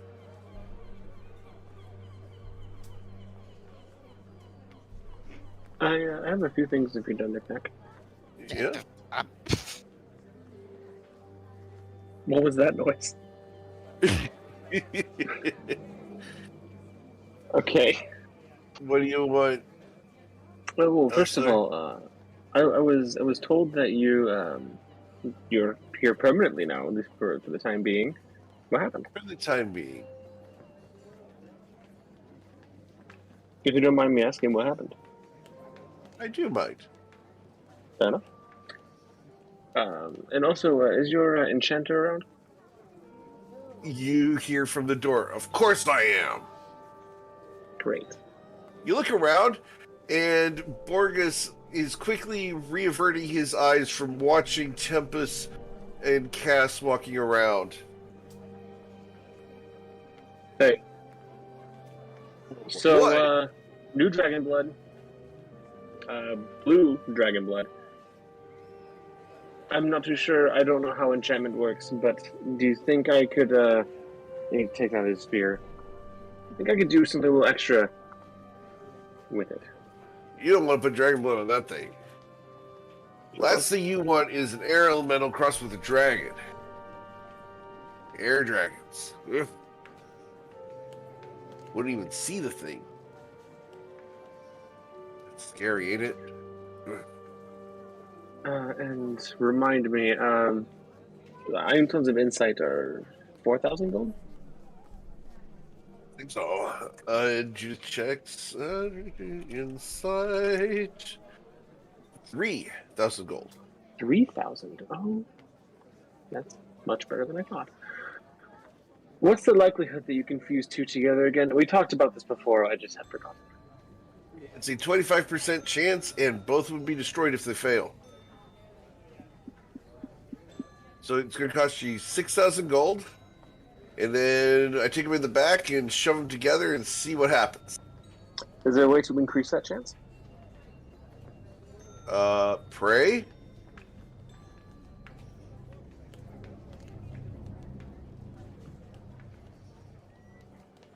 Can we give Borgus like Bardic or guidance?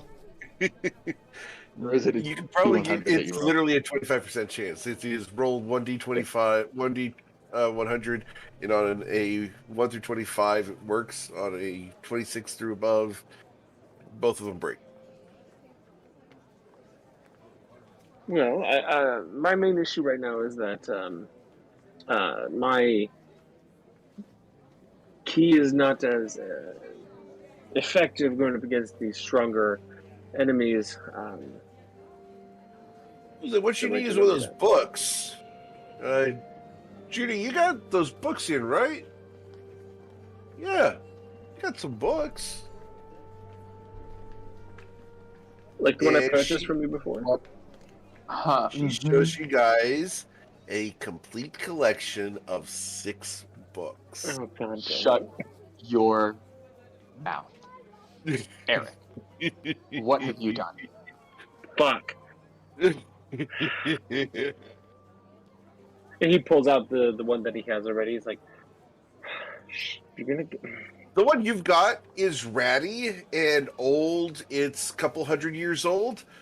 The set she's got is brand spanking new, never been read, boxed set. How much is the set? 140,000 gold. But I will split it. How much is the wisdom one? Each book by itself is going to cost you 20,000 gold. For the box set, 140,000 because you get the box with it. It's a pretty box. And as the box set, you get to learn all 6 all at the same time without 6 having times to spend. 20 is. Okay. There you go. You get to learn all 6 at the same time instead of spending 6 weeks. So 20,000 gold to go, hey, look, +2 to all stats? Most people would Here's jump on the it if they have the question, gold. If you have the goal, therein lies the rub. Well, but we have a gem that Judith wants more than. We asked her what she wanted, point blank. We said, "What do you want for your help?"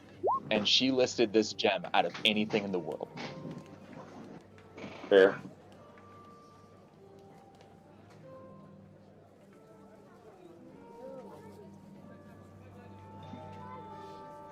We'll come back. Okay. Hey, Judith, do you have any staffs lying around? A lot of them, yes. Any really good ones? Absolutely. Like, maybe of power or magic? Yeah, I have a staff of power. It's 95,000 gold. Fuck. Fuck! This is what I get for giving money to people. Tell you what, if you were interested, I will trade you. You know that nice rock that you guys have? The one that you requested. Yeah. If you're interested, I will trade a staff of power for the emerald. That means you value the emerald at roughly 95k. No, I value it at a staff of power that doesn't ever sell. Interesting point. Cash exists so that it is a universal medium. So by the transitive property, if you price the staff of power at 95k off the shelf and you'll trade it for a staff of power, you'll also trade it for 95k. No? So Goris is going to use That's not the necessarily accurate. So Goris is going to use the staff of power on Wednesdays, right? I mean, that's when I get to use it. Yeah, that's what I was thinking as well. Yeah, I mean, I'm down Miles, to, if you like, I that's funny though. don't think that coin is all of that. Someone wants a certain item. That item may be worth more to them as an item than the coin thereof. For sure. They want the Let's- emerald we'll- because it used to you'll- belong to me. That's why. That You're not going to find another buyer because no one You else cares about it. well, I mean, it still has cash value. It's a big ass emerald. Yeah, go roll your insight check on cash value of an uncut law emerald with no clarity. Yeah, you're talking about 3,000 gold. Well, not to No shit. I mention- thought it was like bowling ball size. This thing is uncut, raw, nothing. It's Yeah, I don't know how that stuff works, so that's fair. Sure. Okay. Yeah. She's probably going to use it for a spell component for something. Well, not only that, we almost died also- getting this for you. So I You mean, know, it could be. It could. I have It, to it might admit- not be the value of the. It may not be the value of the gem. It may be like scrying. It may have something to do with the history of the gem, where it came from, or who owned it previously. Yeah. Which Yeah. she Access owned it to the- previously. Hers, which Right. makes Oh yeah. which makes me feel honestly like I didn't know that, or if I knew that, I forgot that. I'm less inclined to. For anybody else, sure, but with Judith, I'm less inclined to try and like use it as too much leverage if this literally used to belong to her. I don't know. So I agree. I agree. I don't want to hold on to it just to hold on to it. I really did think she was going to put some skin in the game and meet us at the gate. I mean, that's what I thought. Oh no, she's never actually going to leave and go do that. So the staff. Oh, but she'll put her buddy out there. She'll let him go out for a road trip. I mean, I get the feeling that she could probably thump Echifuru in the forehead if she wanted to and get away with it. And no. Okay. Maybe She, not. No. she No, seems like, strong. I don't she's- think that's strong. Like you guys, Is she- I appreciate the fact that you guys appreciate she's powerful and everything. She's super wealthy, and yeah, she's got a ton of gear at her disposal. But if she had to gear up and go out and fight, she would need her adventuring party to go out with her. Interesting. Yeah, she's not super god or anything. You guys are going up against something that threatens Archfey. It keeps them in time locked in their own palace. Okay. Yeah. Just Can I? I'll ask the group. They're the sending stones. She was gonna, the staff of power was 95k. If we tried to trade it for like 90k off of the group price, would you guys be willing to? It would still be like 8,000 a person on this, but everybody could raise a stat. What do you guys think? I'm 100%. I would have to abandon my goal of sunburst. We would not be getting nearly as many potions, but and I will say this: before we cross the bridge. We'll have to probably decide who's getting what, because like with the crowns, there's a little bit of competition for certain stats. So we might want to make sure that everybody's good with what they're getting before we were to do that. But knowing that, going around the circle, like Cass, Knick-Knack, Chorus, Tempest, what do you think? Only if I get the dex increase. That's what I figured, and that makes the most sense. What I'm previewing is that means Elisar is going to want wisdom, which means Tempest doesn't have anything. Tempest's two choices are charisma and wisdom. And so if Tempest can't get wisdom because Elisar is getting wisdom, and because Elisar can't get dex because Cass is getting dex, it leaves Silas a little raw because charisma is the only... I don't have two stats I might use. I have, like some of the characters, I have kind of just the one. But good. It's a 1 point. It's a 1 point bump, isn't it? No, it's a 2 point bump, and you can bump it past 20. Mm-hmm. Knick-Knack, what do you think? Would you spend 8k, 8,300 or so, getting the intellect to 22? I mean, you guys, Chase, and I'm going to send you the price on that. all right. In a second, we'll see. Because the concern is, at least for me, at least for your buddy Knick-Knack, I don't think as a player, I don't think the +1 to the spell save DC is going to be mattering too much. When I think this fight, I'm going to be more buffing and trying to do things that don't need as many saves. Maybe so, but I will say that means two things. One, you could take con then to get your concentration checks better if you're going to be focusing on buffing. They're all concentration buffs. And two, if you're trying to do Quizilichek checks between now and then, this also would bump all of your Quizilichek checks up. Not only that, but it would also increase the number of spells that you could prep per day by 1. So. Is that true? That doesn't seem Oh like my a lot, god, that's true. I forgot about that. Oh, the consideration. Tempest, what are you thinking?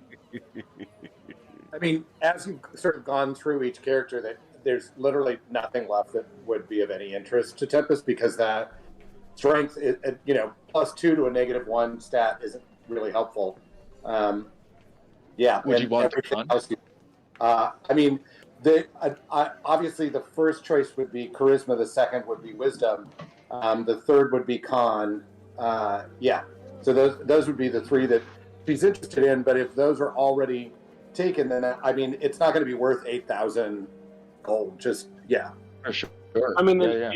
if you want, because like some of my stuff that I have going on right now, like with some of my checks, is intelligence based as well. So if Knick-Knack doesn't want the intelligence one, in fact, but wants the constitution one, and Tempest being a multi-classer and charisma and wisdom, then I can relinquish wisdom and take intelligence. If that would work better for everyone else. I will say that is both wise strategically as somebody who already has the only one who already has their stat above 20, but also generous because I know how hard it is to pass up an opportunity to get it to I don't want to ruin this for I think I'm going to get something else. Okay. And Eric, I'm going to spend the 16,000. You gonna do that? Okay. Yeah. You gonna spend the 16,000 gold on that? Okay. Yeah. She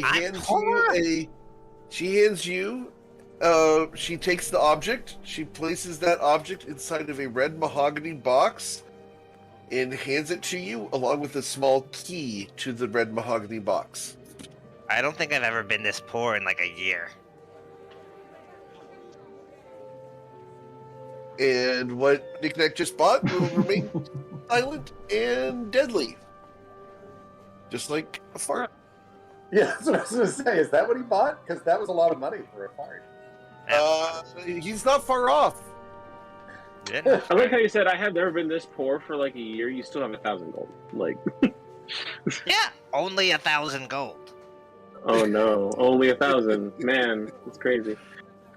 All right. So,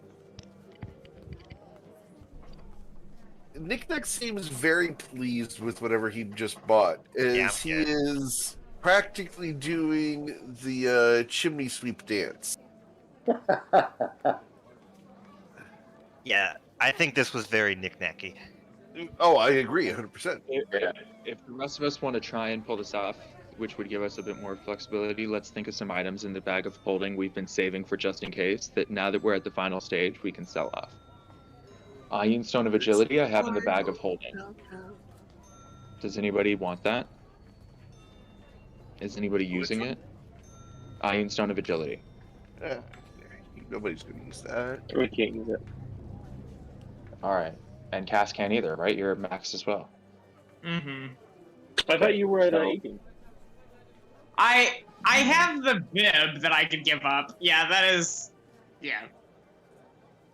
Well, But what- sorry. You don't have to. We can sell the Iron Stone. It's up to you. Yeah, well, I'm already at 20 decks, so the stone's not going to give me above 20, is it? No, it won't. So let's sell it. So, Oh, did you yeah, have an ASI last, Yes. like this level? I sure did. Certainly at 20 armor class. It's my whole goal for this character. So, and then what about the Pyro Converger? What the We fuck got is that a while ago. Nobody is using it. We kept it because it was cool, and we thought maybe we'd use it, but nobody's using it, and we have not used it for like a freaking year. So I think it's safe to sell. Which one was it? The... Let me look that up. Well, We put it in there in August 9th, 2021. So I don't remember. I don't even remember that. So let's just sell it. Okay. Oh, that's from whatchamacallit, from Ravnica. Yeah. Sure. It's an uncommon magic item.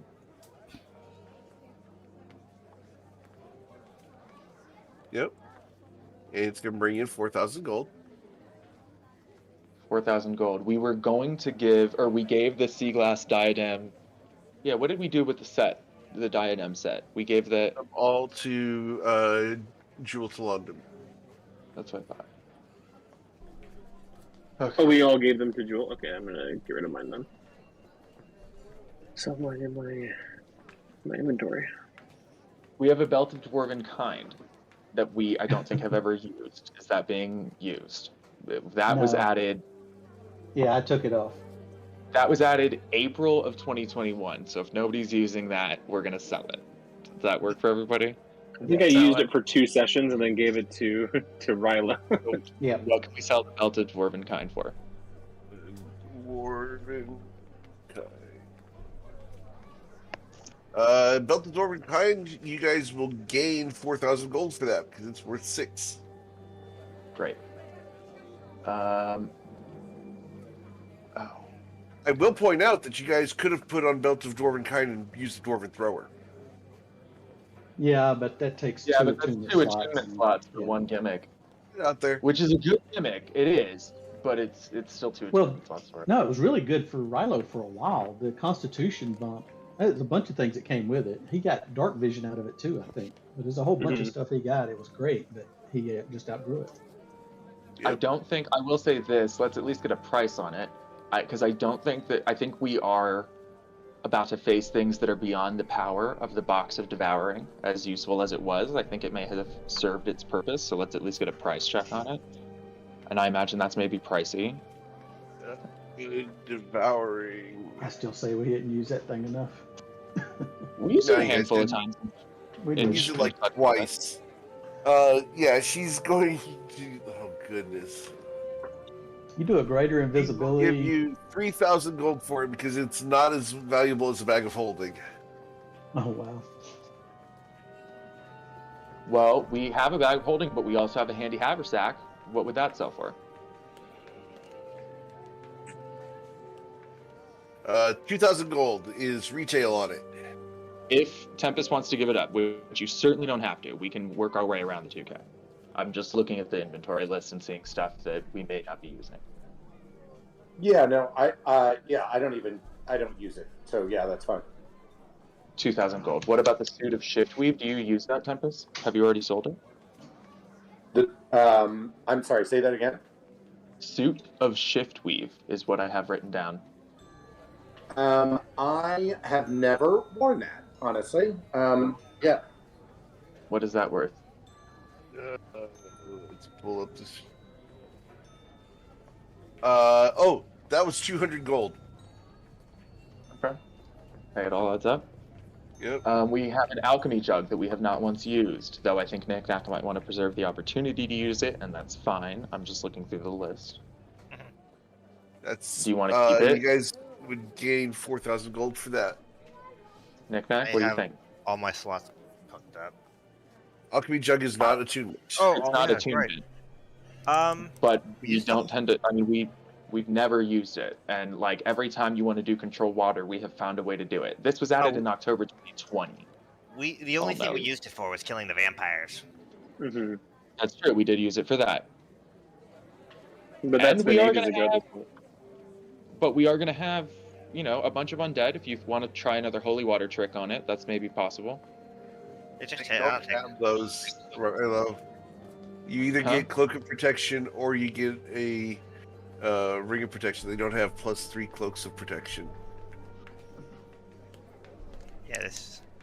Yeah, I- they don't do the big bonuses on protections anymore. That was only in Pathfinder in 3.5, Yeah, right? Yeah, because that shit they had an AC of 50, and that was normal. Fucking Pathfinder. Fucking So sorry. Are we selling the I alchemy think we jug? should or- sell it. As much as I like the I mean, unless we really want some mayonnaise. No, we're good. We have 10 pounds of gunpowder that we have said we would use and never use. What about that? I mean, I can always make shit off with it. Wait, we have is the gunpowder. gunpowder in the bag of holding? I don't know. Yes, it is. Okay. Is it not supposed to be? No, if it was in the bag of holding, you guys are fine. Because if it wasn't, it should have exploded during that last fight and killed y'all. Got it. What We about have the we have earring? explosives this whole time. Yes, you guys have had Yeah, they were explosives this whole time. Yeah, we have. Hey, Eric. Yes, sir. If I were to mix the blue dragon blood with explosives, could I maybe make a grenade?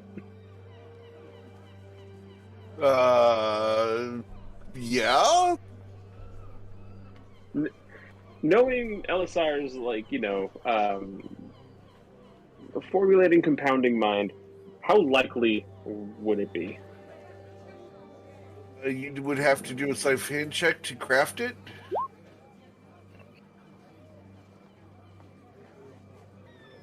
Okay. There you go, Rella. Or Goris. Brain, Doug. Right. You got a luck of trickery worth 5 gold.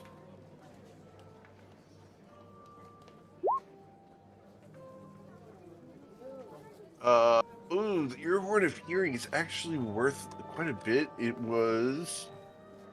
That one is worth 500 gold pieces. Now that we have spell slots that can do this, we have not been using the Passage Stone ever since Knick-Knack can do like Pass Wall. So what would that sell for? He won't buy it. You would have to find a different buyer. Gerard would buy it. What would he buy it for? It's the Cracked Passage Stone, right? Oh, it probably is. That's right. That sounds correct. Yeah. Good point. Yeah, if it's the Cracked Passage Stone, you guys have never shown him the Cracked Passage Stone before. You guys might want to wait on that. And what about maybe we'll use it in the final fight, but again, July, haven't used it, have been saving it. So we either got to save it to use it in this final confrontation or sell it before the final confrontation, the Orb of Dragon's Breath. Which I just, if I remember correctly, let me see, why hadn't we used it? Is that different from a Dragon Breath grenade? What is that? Yeah, No, I think it's literally you crush it in your. spell. I think you crush it in your mouth and breathe it out. I don't think you crush it. I think it just sits in your mouth because that's what those dragon You people did. guys at are that sitting temple. here in Judith's. A Minotaur walks in the door. You look over. She's dressed in red, and she's got this weapon at her hip. Looks like an axe crossed with a guitar. Looks awesome. You recognize her from the tavern. Good.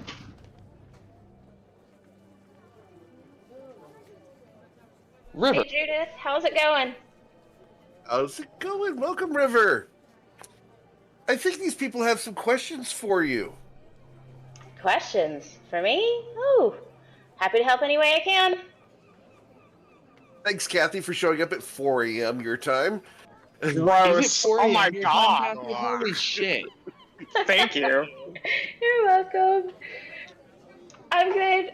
I've got my cup of coffee and I've been up for about 30 minutes. We're good. Interrupt the shopping trip. I brought it as a surprise, guys. Yeah, Silas, we'll just, we can just sort of pick up off the RP in the tavern, and we'll just say that we broke, and Silas was like, all right, we have to do some shopping. You'll do your research, and we'll chat whenever you've found some information. Are you just shopping, River, or did you also find something? Well, I did find something, and I heard that you guys were over here, so I figured I'd help you guys out with the information you requested. First off, Judith is going to walk away and let you guys have some privacy. sounds good. And I'll make sure that River is introduced to, I think we've maybe met, but I think maybe it was just Silas that did a cameo with your group, so I will make sure that River is introduced to our group. And, guys, this is my friend River. I've told you about her adventuring party. I just asked Gerard to reach out to some of her friends. River. The gem of discretion doesn't work in Judith's, right? So It's not working, Judith. If you guys want to use that, you're going to have to go somewhere else. yeah, It only works once per day, right? No. No. No? It works many times. It doesn't work in Judith's because of the magic. Let's just, I guess for the sake of it, we'll hop over to the consortium real quick. It's 2 doors down. We'll hop over to the consortium. We'll grab a table. Silas will buy you whatever, a drink, and we'll sit down and we'll talk. Appreciate it. All right. So you guys go over to the consortium. All right. So, as you all sit down for drinks, what do you guys want to talk about? I'll catch the group up on the content. Oh, go ahead, River. Yeah, go for it. Go for it. You start it. Describe your characters for River, please. Real short. Just real short. I've got Goris. Can I get you to describe your character real quick?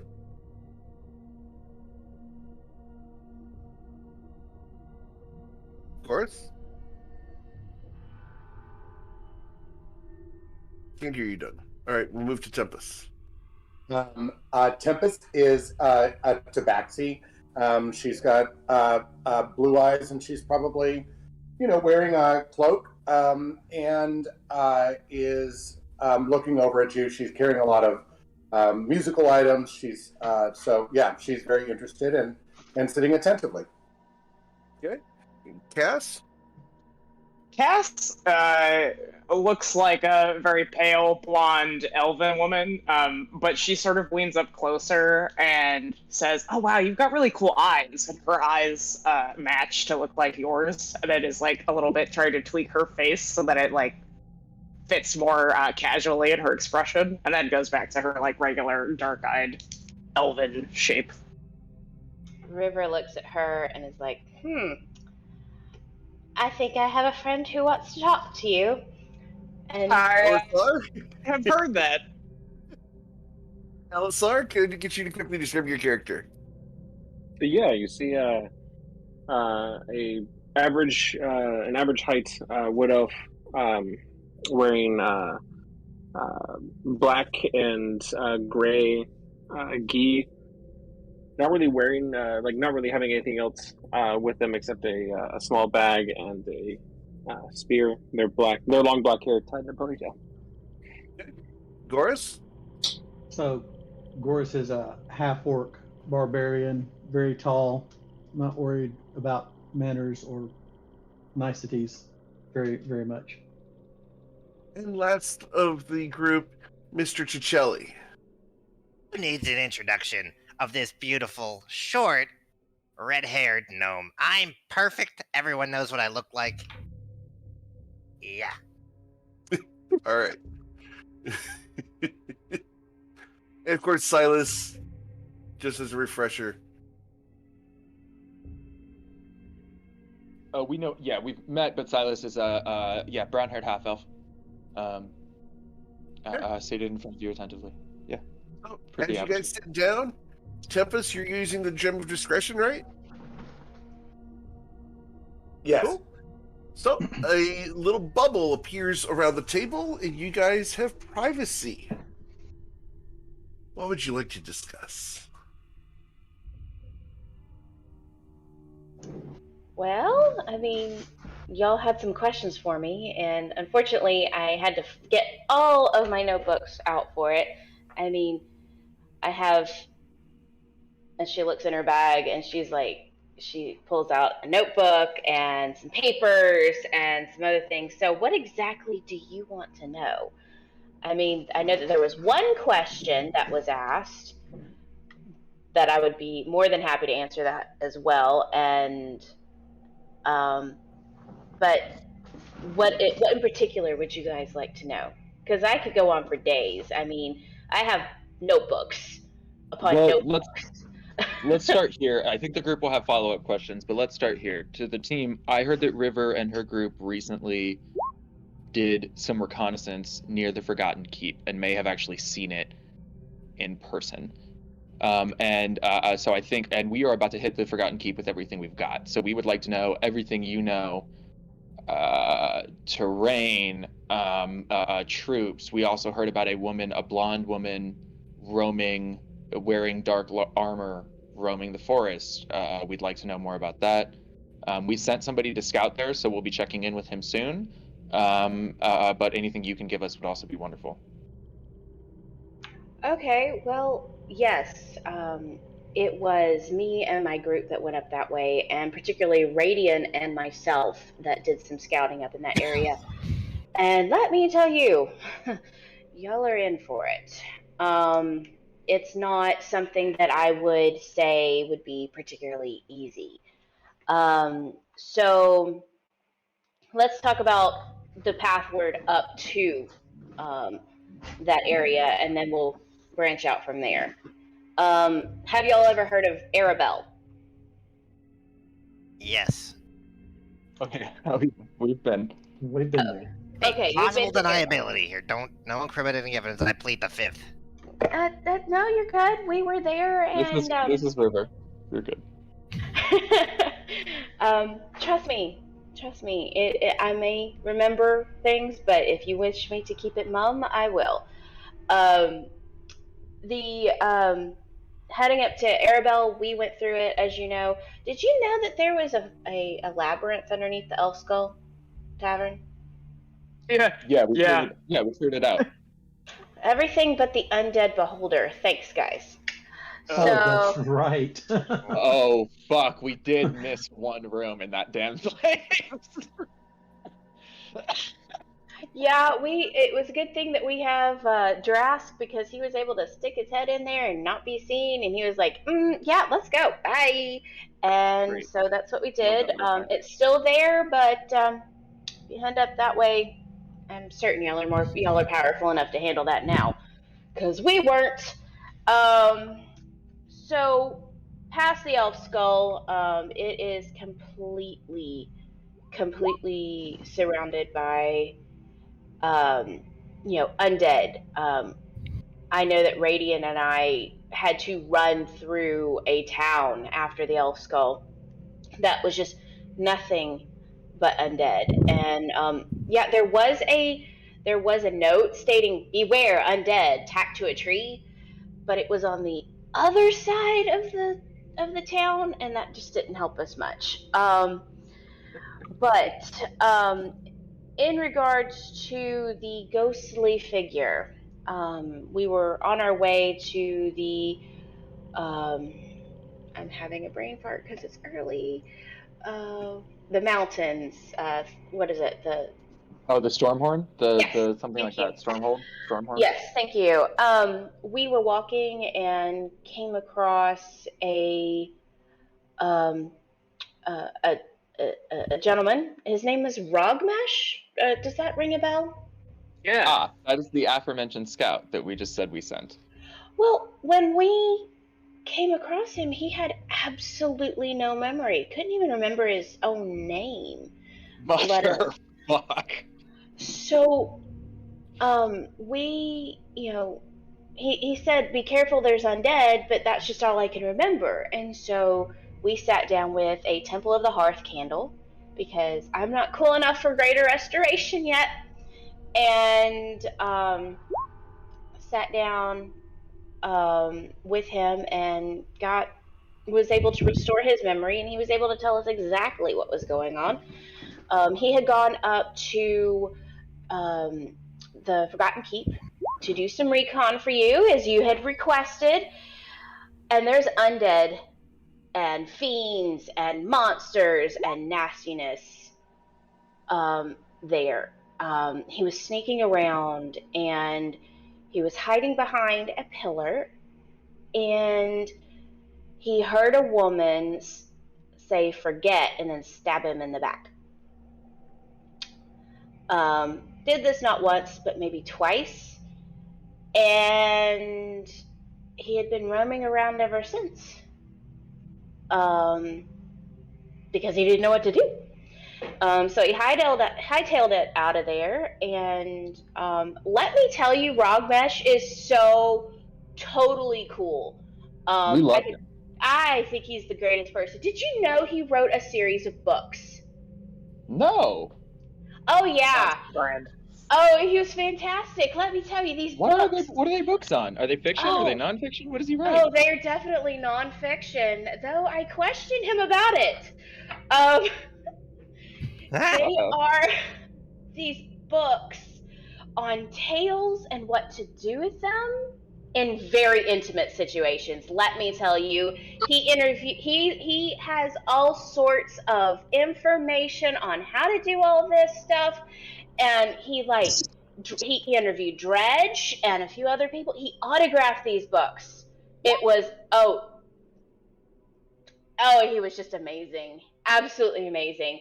He was willing to give us pointers, but we were just a little bit on, we were on a little bit of a time crunch. Sure, but you said he went back to his, to his temple. No, he actually was heading towards Morcember last time we saw him, to meet up with you guys. Thank God. Hopefully we'll find him here. We're gonna cast sending to him after this. Yeah. Did you know that he was formerly the high priest at the Temple of Shar? We did. Yeah. Yeah. Okay. He helped me break away from them, actually. So. Sorry, that was Knick-Knack. That was Knick-Knack laughing about the Temple of Shar. Right, we gotta go back there. We heard that. Can't hear you, Kathy. Helps press the right button. And I was hearing about that. because made a trip to Zambia and yeah, there's no temple. Pattywack's having a good time. I'm not surprised. I haven't run into him yet, so Try very hard not to. Oh, based on the battle royale, for certain. No, thank you. Oh, Let's say if what he currently is at 100. The battle royale version was at about 60 or 65. So truly steer clear. So we were there. We're currently, I'm over here for a quick break, but we came across Sika's Cross as well. He's been very helpful. He is, man, if you really want to have the, information on a place that's not in a book, he's the one to definitely talk to. He's actually been able to help us infiltrate a couple of places to help get dragon masks. So he's really awesome. He's got a great hair care routine too. So if you're into that sort of thing, I highly recommend that too.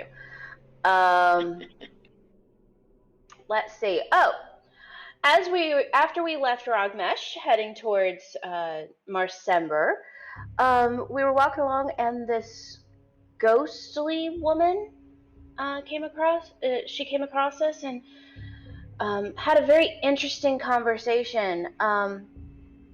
When she was not ghostly, she was more corporeal. She told us that the roads were not safe if we left the roads, but we'd be under her protection because her fight is not with us. Don't know what that meant. But her name did pique my curiosity, because we were told to take care. Her name is Charity.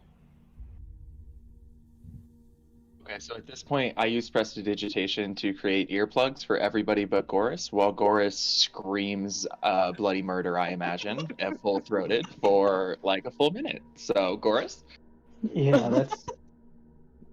I'm sure he's breaking something, whether it's chairs or mugs or... Yeah, that doesn't quite make sense to Goris. I mean, I think we pretty much incinerated every fingernail and mixed it with glue and poured it in the ocean. I mean, I cannot imagine how... Nick told us that what that means is that all we did is that we made it so that he had to spend a 9th level spell to resurrect her. Not that we made it impossible, we just made it as hard as we could. All right, well, I'll have the pleasure of killing her again. I guess.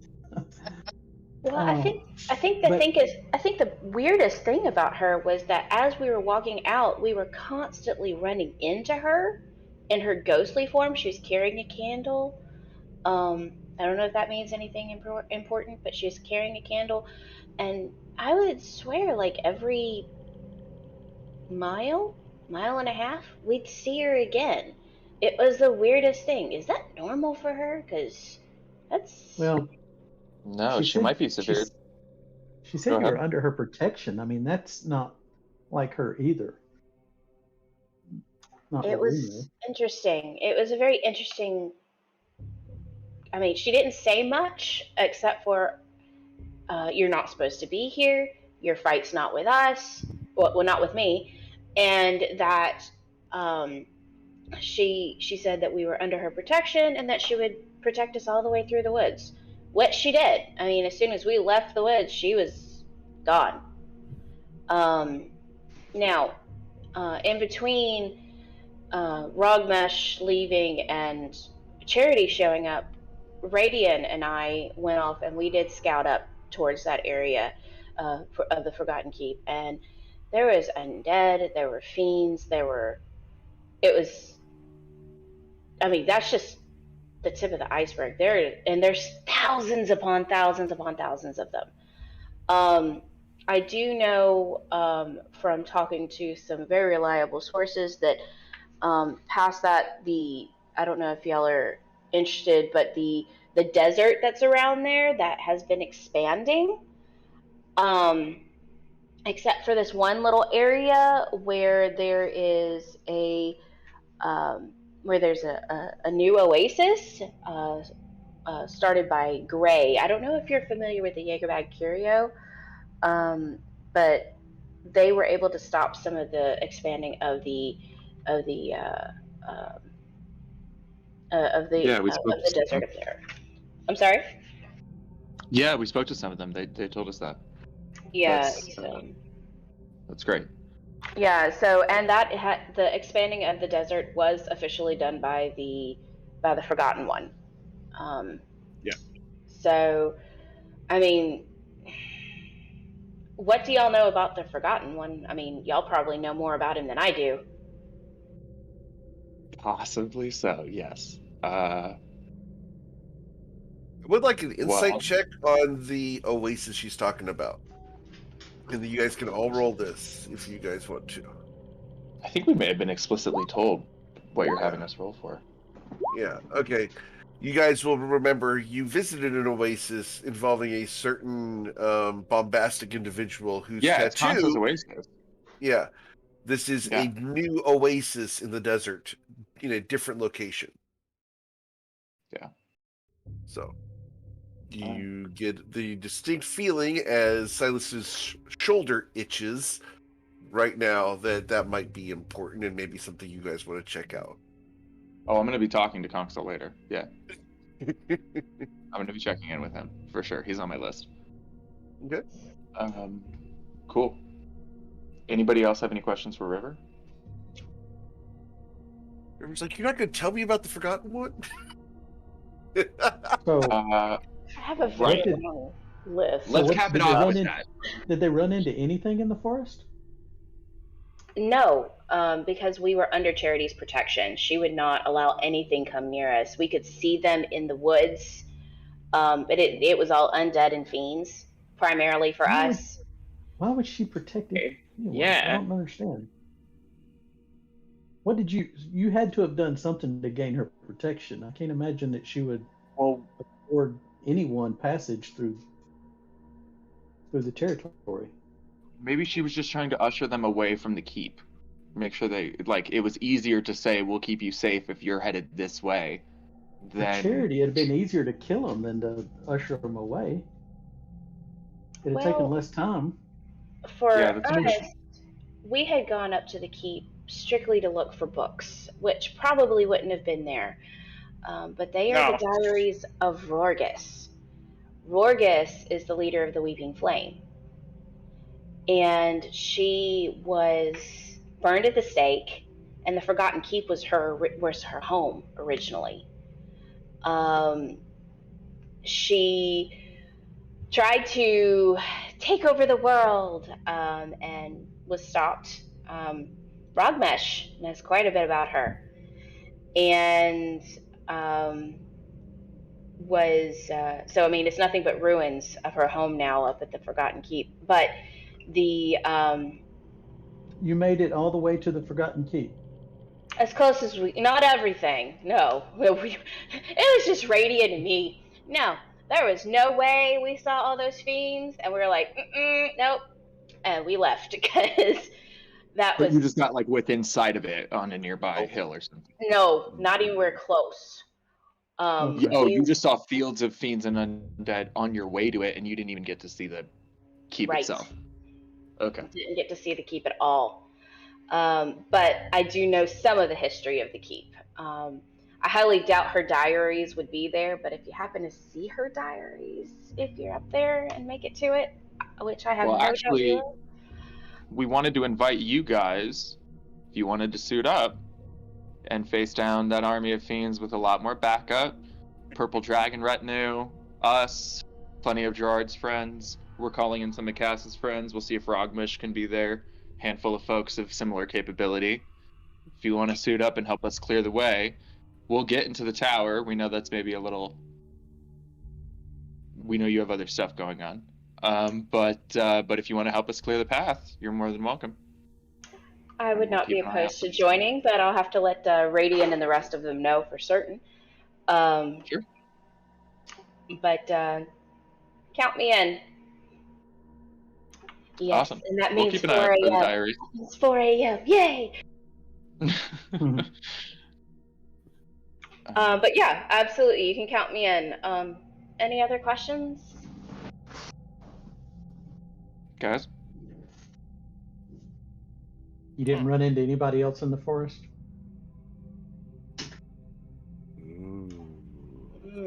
Not to my recollection, no. Not that we, I mean, there was just a ton of undead. Rogmesh and Charity were the only two. How was that Charity we dressed again? Dark armor, she had blonde hair. Oh gosh. Dark armor, blonde hair. She wasn't very predictable. She was just, one second she looked, one second she looked real, and then in the morning she wasn't, and it was not something that I was very keen on, because I couldn't tell whether she was alive or not. It was very odd. Maybe after we killed her and after she got brought back from however way she did, maybe it took a toll on her abilities, and maybe she's not as she strong doesn't. as she used to be. Yeah, she doesn't seem all there, especially if she's escorting and vanishing variously in the woods with a candle, being a creeper in a hallway, essentially. Yeah, she was definitely not all there. I mean, she, in a way, failed the, and Shrew, the Forgotten One. Maybe this is a punishment of sorts. Oh, that's an interesting take. I wish I could give you more, but I don't know much myself. She wasn't much of a talker. Well, that's certainly new. Yeah. When she said that they weren't the ones that that she had a fight with, did she say that she was looking for someone or waiting for someone, or? No, she just said she was the protector of this road, and that was the extent of it. Well, then we know where to go to find her. So, thank you. That's something, but yeah, I mean, I feel like, yeah, I mean, here we are, sort of killing her again. Yeah. If you have questions about the Forgotten One that you'd like to ask us, I'm more than happy to answer. I don't know how helpful we can be. Well, he, unfortunately, is not our fight, but did you know he can transfer souls? Not surprising, he's a lich. Yeah, you mean he's a bitch? Well, do you know what happened at the Foxglove Estate? Which time? Yeah. It's been a busy I place. don't know what you're talking about. Little girl. We heard this. Yeah, we heard this story. A little girl. He soul transferred somebody into her. I don't know who. I don't remember who. Do you know who? Yes, and I wouldn't mess with her with a 10-foot pole. I'll just say that. Why did he do it? She's a very old soul, and she basically deals with the finances in Marsember. So she deals with the flow of money. Okay. And there's really no good way to end this. So, but just how powerful he is, transferring of souls, I would be very, very careful, I would say. And there's a book that you have to have, and I have, well, there's two, and I have one of them. Because it was left. You should roll a perception check, River. Not very perceptive right now, thank God. A book to do what? I need a stealth check from Mr. Stronghammer.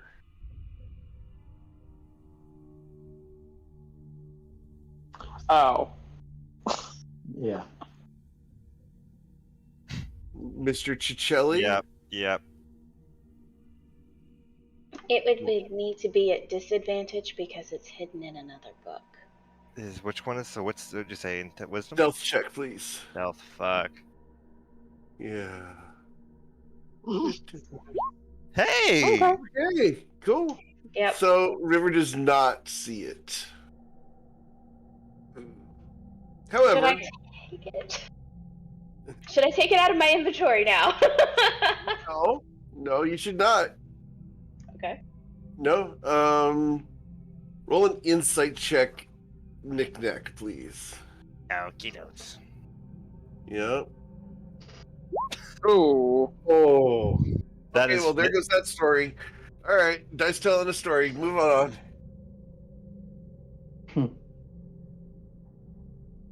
Moving right along. Wow. Okay. Any other questions? Oh man, that was fun storytelling right there. Dice are like, no, stop it. All right. Do you have any Any other other allies? questions?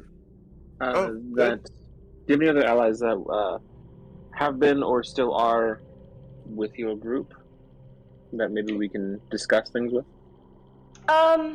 Belhiri is one that's been with us from the beginning. Honestly, He walks into the tavern right now. You guys look over and speak of the devil. There's Belhiri. I'm not sure if Belhiri can see through the gem of discretion. Probably not. Yeah. So did you map out the area? I can try to draw a quick map of it. Do you guys want Belhiri to come over and give you guys some input? Yeah, I was trying to wave her down. I said, "Oh, what's up, Belhiri?" Belhiri? Oh, hey there. A tiefling sits down at the table, dressed in armor. So we were just saying if you wanted to go on an excursion. Depends. What kind of excursion are we talking? I will turn to the group and say, I don't remember if you've met, but this is Belhiri, the very accomplished illusionist I told you about.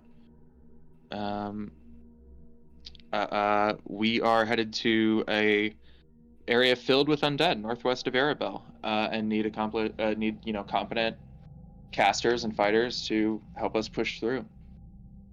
Ooh, yeah, I remember that place. That would be fun. That's I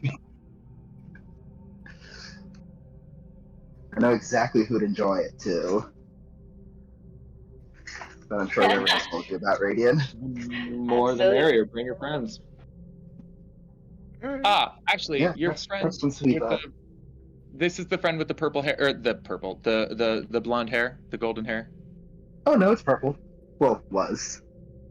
Yeah, well, it's kind of got an ombre effect going on. An ombre effect. Got it. Does he still doesn't know about that, right? And seen a mirror.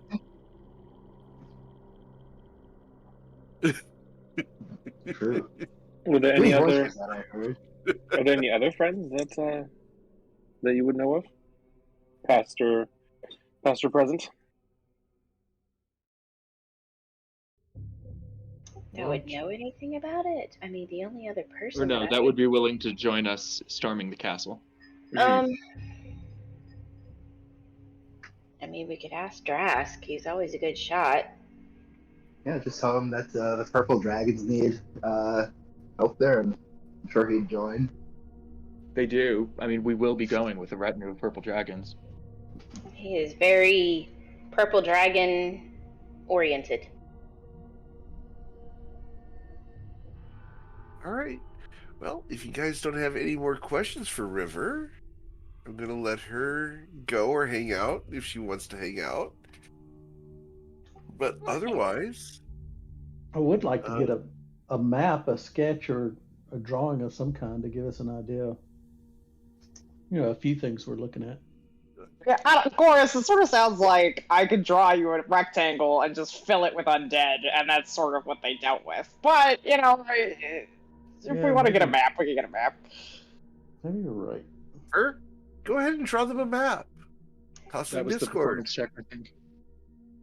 Oh, Okay. great joy. Okay. Crap.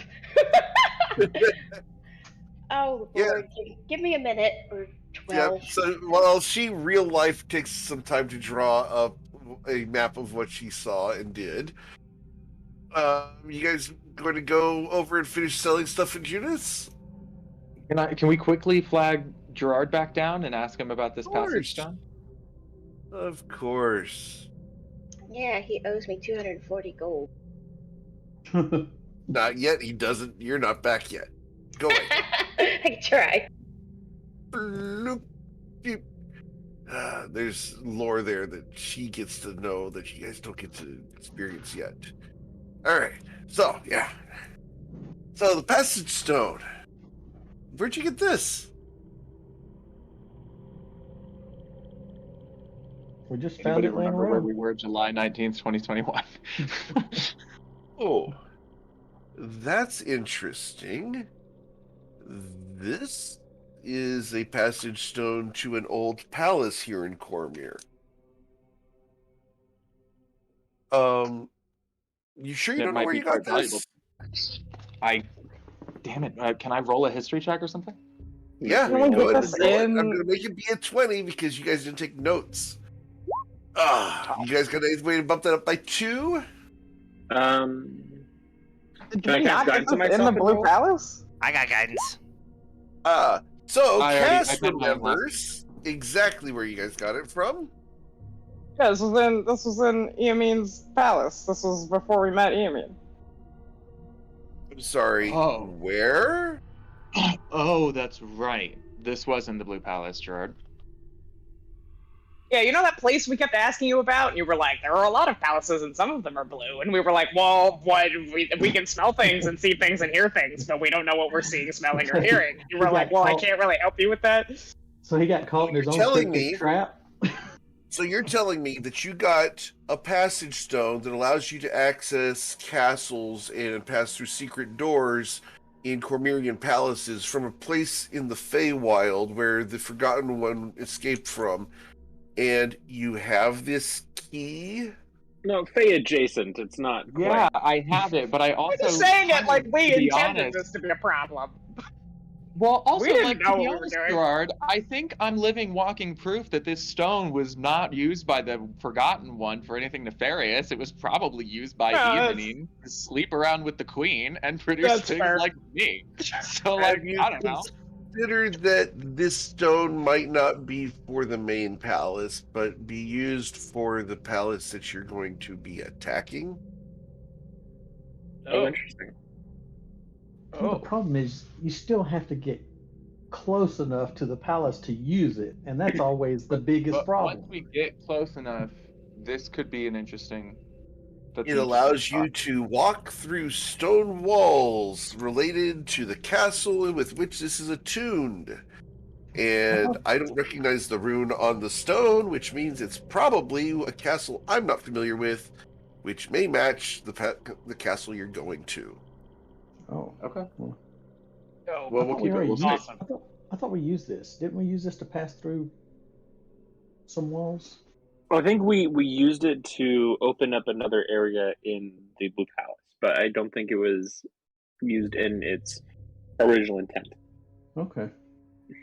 Yeah, you guys have never successfully used this for its intended purpose because this was seeded as lore way back then as a key you're going to need to get into the Forgotten Castle. Oh, good thing we didn't sell this. Yeah, you All think?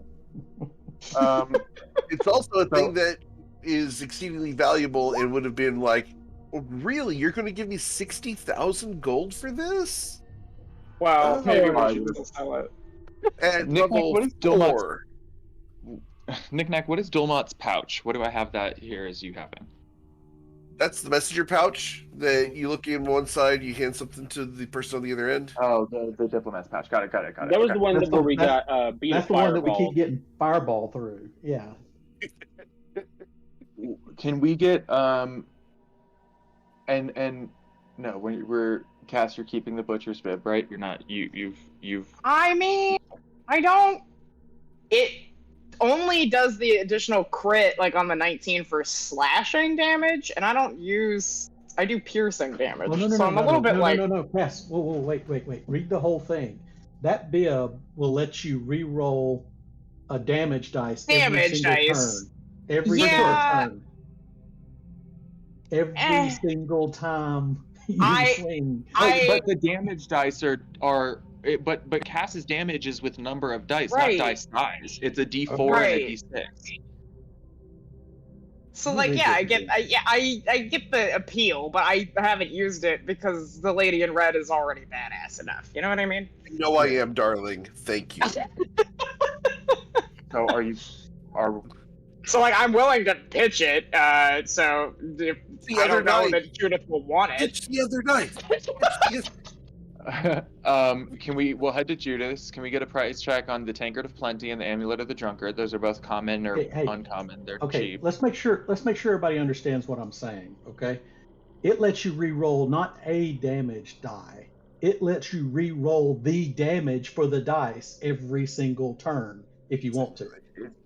Is that correct? The whole damage roll? Like you could re-roll sneak attack? Yes. So if she rolls a crappy bunch of ones, she just re-rolls the whole damn thing. And she can do that every time she swings. Oh, well, every turn. This is up to Eric. Normally the weapons damage dice is just referring to the D4 for the dagger. Because sneak attack is not tied to the weapon. It's like a class effect you're applying. Yeah, it's a class feature, yeah. The weapons damage dice is the single D4 of the dagger. Yeah, that's right. She does like 3 points of weapon damage, and then she does like 40 of sneak attack. That's right. Now with with Graz's hammer, or not hammer, the big ass axe, the one that turns him into a werebear, that would allow you to re-roll those 2d12s if you crit. Right. Both D12s, right? Yeah. Because those are weapon dice. Right. Can we get a price check on those two common items above, and then the butcher's bib, please? Yep. Those two items are 2,000 gold each. The butcher's bib. Ooh. You can sell that to somebody other than Judith. You know what? Actually, Judith would take that just to get rid of it. Yeah, she would take that to get rid of it. And she'll give you 10,000 gold for it. Sure. Good. Okay. Dope. Only question I have left, I just saw one thing, is Knickknack, are you going to use the Staff of Healing? Because we put it in the bag of holding, but we put your name down as a maybe for it. But like with what you just bought, are you going to use it? Nah, probably not. I got better juices. Is it attunement? This time. Yeah. So what can we get for the Staff of Healing? Staff of Healing. Ooh. Oh, that was a good one. Staff of Healing, you will gain 10,000 gold from cashing that one in. I mean, unless Anita wants it, it has to be Anita. Oh, actually, it requires attunement by Bard, Cleric, or Druid, so it would really just be Anita or Elisar, neither of whom I think want to spend their attunement on it, but up to you guys. I know Anita already has like 5 or 6 items that Tempest, that she has on her list. Well, no, she's been getting rid of them as we go along. So, yeah. I would not attune to the Staff of Healing. Elisar? The only thing I would unattune to use that is the Wind Vein. If my family's longsword does anything better, but I mean, I can also just swap between the two. So I mean, do you want me to hold it to be able, to be able to? No, I want to sell it. But then sell it. Okay. Okay. What 10K you said? Yep.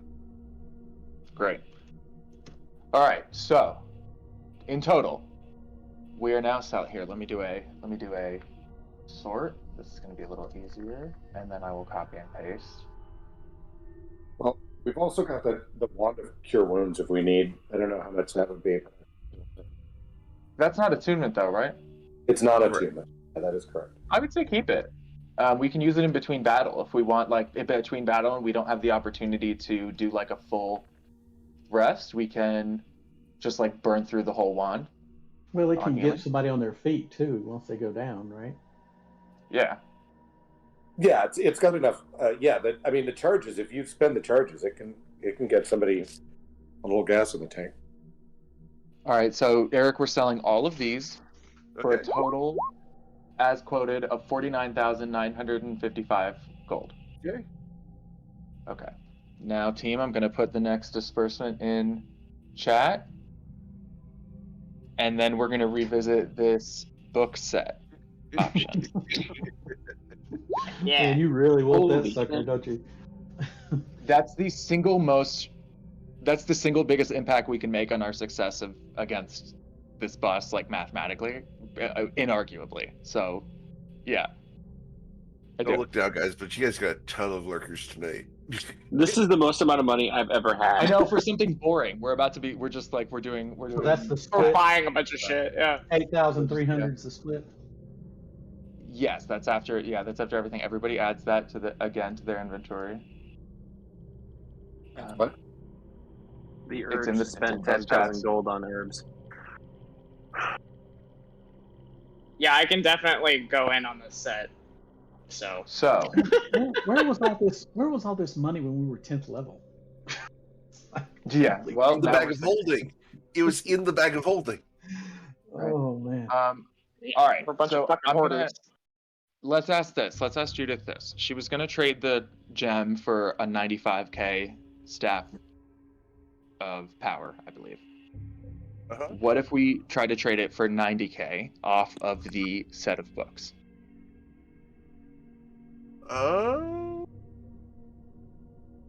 Okay, so it was the emerald in exchange for how much off? 90. Instead of the 90? 95, she was offering for the staff. Trying to. So you're round down talking a to the stuff that you got here. Yeah, you know what? She'll do it. Yeah, she'll do it. Okay, then that's a flat. That the balance is 50, and 5 of us are buying it, so it's a flat 10k. Oh, easy. Take my money. I will Take my throw money, it. right? Team. 10k. River, Done. can you throw that in the Oh God's Why channel, please? Me? No, River's going to throw that in the Oh God's Why channel. So, Please understand, now- River is not a cartographer. so if Nick is since he's not chipping in for this, would you all mind if I took the Book of Constitution instead of intellect? I mind. I mean, if that's that what what you you want, wanted? You if that's wanted what you want, then fine. So I'm here's just the asking. thing. Okay, that would bump my Constitution to an 18. That'll get it at 20, in case I ever hit level 20, and that's kind of what I'm shooting for. I could use Dex, but not like anybody else, and I know I'm not going to get Dex. And you don't want strength? Well, I'm at 20 on strength. It will. Yeah, but it will This would get increase you to your 22. The books bump Okay, you but past when 20. I hit level, if I was to hit level 20, then my strength would jump to 24. It won't jump to 25 or 26. Yeah, it will. It permanently increases by 2. By So 2. even with So if your level 20 ability brings it to 24, your books are still giving you a flat +2 to that. To a maximum of, oh, well. 26, 26, yeah. Because the book will, the Good book. grief, can you even do that? Yeah. Yeah. The books take you by permanent +2, so at level 20, you would jump to 26 strength. That's why I thought you were just going to take strength, because that's your thing. Oh, yeah, that's my thing, but I didn't think I could hit 26. Yeah. Welcome now to you can. late game D&D. Go bigger, go. Yeah. Shoot for the stars, Scorus. Lift up a let's truck. see. Lift up the Long Striders Consortium. Bench press it. Like how?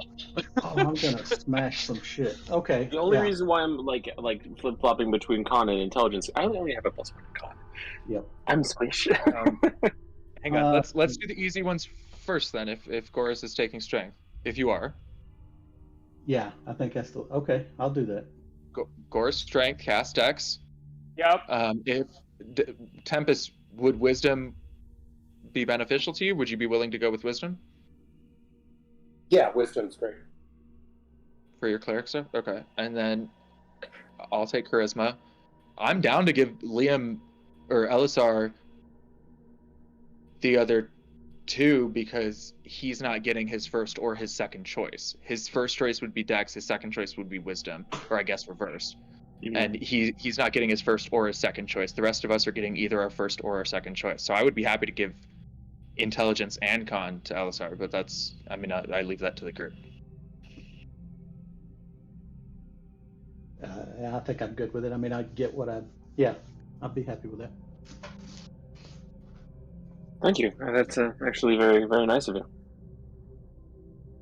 I mean, I get mathematically you're also the only one that already has above 20, so if somebody else is like, numbers-wise, the con makes more sense for me, the int makes more sense for me, I get it, and I'll entertain that, but I just, you're not getting your first or your second choice, so I don't know. It just seems to, utilitarian-wise, that's where I landed at.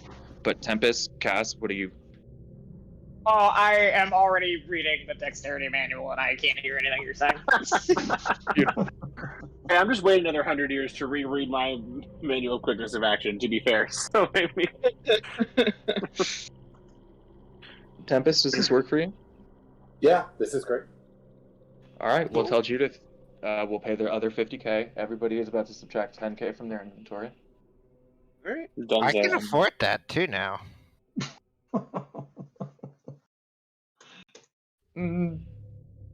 I'll leave that up to Elisar because as somebody who looked at the group wanting to increase the group's power and said I'm set and handed 60k to Judith and walked off, I'm also set here on That's Elisar fine. getting the other two, but I will leave that to Elisar. Why did you leave it to me? Because you're the one getting two. You're the one with the intel. Honestly, it's better if we don't. It's better if we don't. I'm gonna drop it. Are you sure? Oh, buddy, yeah. Okay. I'm just gonna spend the 10k on other things. Well, could you at least set aside like 2,000 for herbs, just so I can make potions? Oh, because I'm going to try to make a lot more mana potions as well. So we've got the money for potions. You're about to get plenty of herb money. Cool. I didn't even go half. So yeah, you're gonna get so many. You're gonna get so many herbs. You're gonna think it's Massachusetts. Ha. Okay. Does Judith sell? This feels a little weird to ask, but does Judith sell adult dragon grenades? No, she doesn't. Would never. No, she would not. However, Cass, you know someone who does. Mr. Farboiler. Now, sorry, can we, while everybody's adding it to their inventory, before we go to Farboiler, can we clarify one thing? You said paying the extra 20k to buy him as a set means the effects are instantaneous instead of the whole time? Yes. Insane. Oh, beautiful, fuck. wonderful. I didn't even hear that part. Oh my god. Okay. Because if we had just paid them individually, it would have been 120k, but we bought the set for 140 so that the effects could be instantaneous. Oh my god. I'm so excited. I'm losing my mind. No, Covet. No.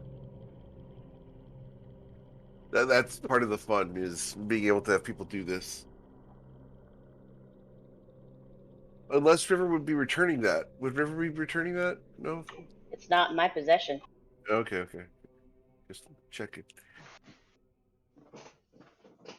What would the intelligence manual be called again? I'm trying to find it, and I'm not finding it. Manuals and tomes. The tomes are... The Tome of Clear Thought is intelligence. Tome of Clear Thought. Okay. For Tempest, it's the Tome of Understanding for wisdom. Gotcha. Because I got the Dex one when it was just the one tattered book. It was a manual. So I was trying to find the manual. Some of them are manuals and some of them are tomes.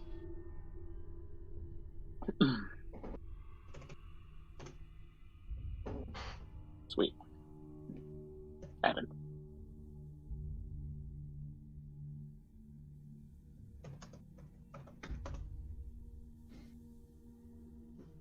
Oh, Cass, you want to go to Far Boilers and buy some bombs?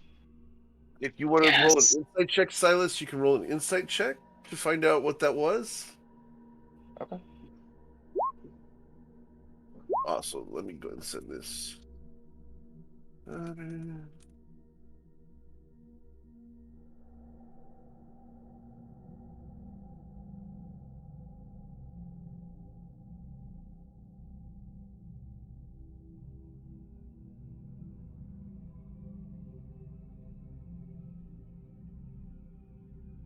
Ooh, it's interesting.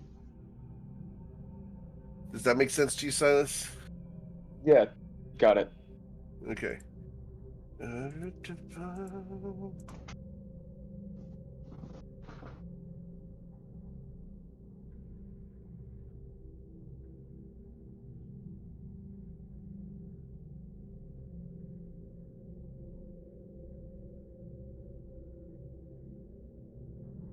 Ooh, that one is expensive. I know that one.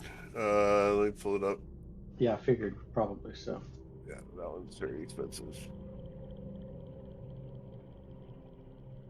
The silver horn. Yeah, 15,000. Okay. I got that too, Doug. Yeah. Oh, did you ask about that too? Are you I out was of your gonna. fucking mind? It's on my list. That's awesome.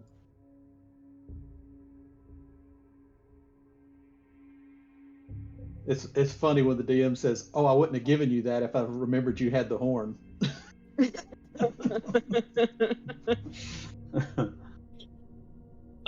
Before we get to Far Boilers, I'm going to ask the group: should we wait to get stuff in a different city?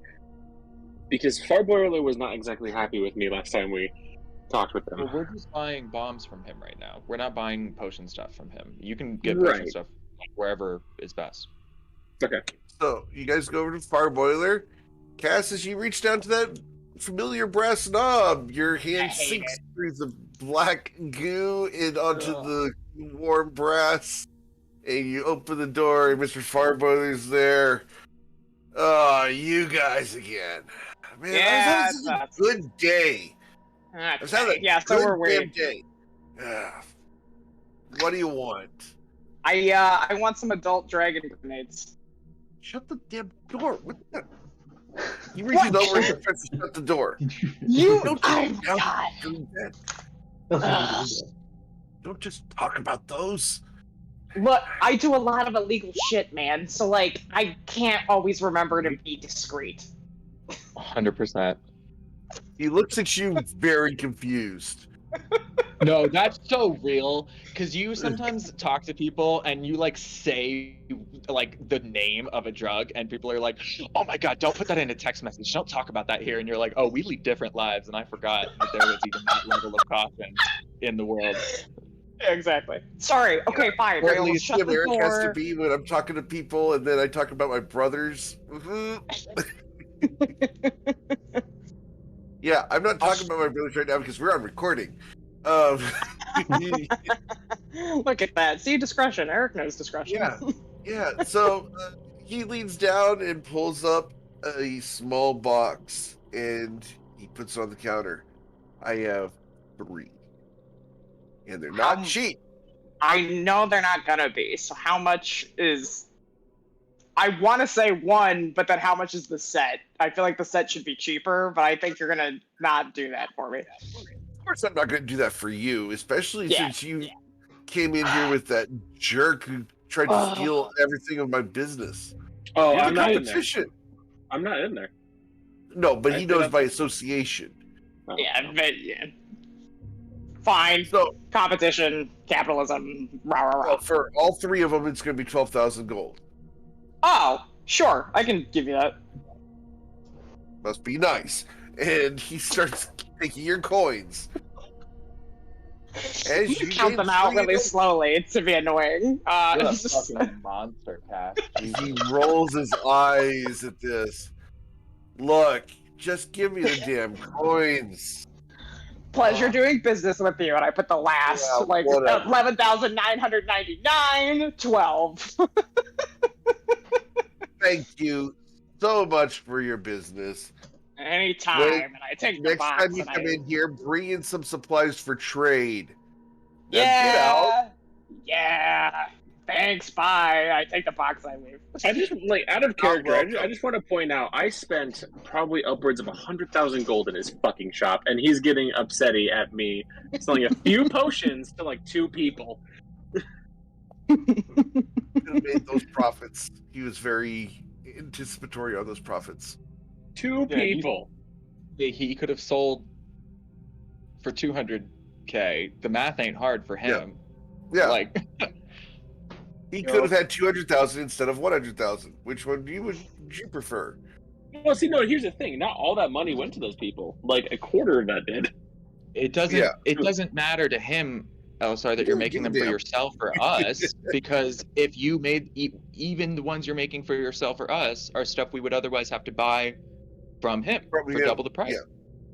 So you paid 100k for products he could have turned into 200k cash. Sounds like his problem.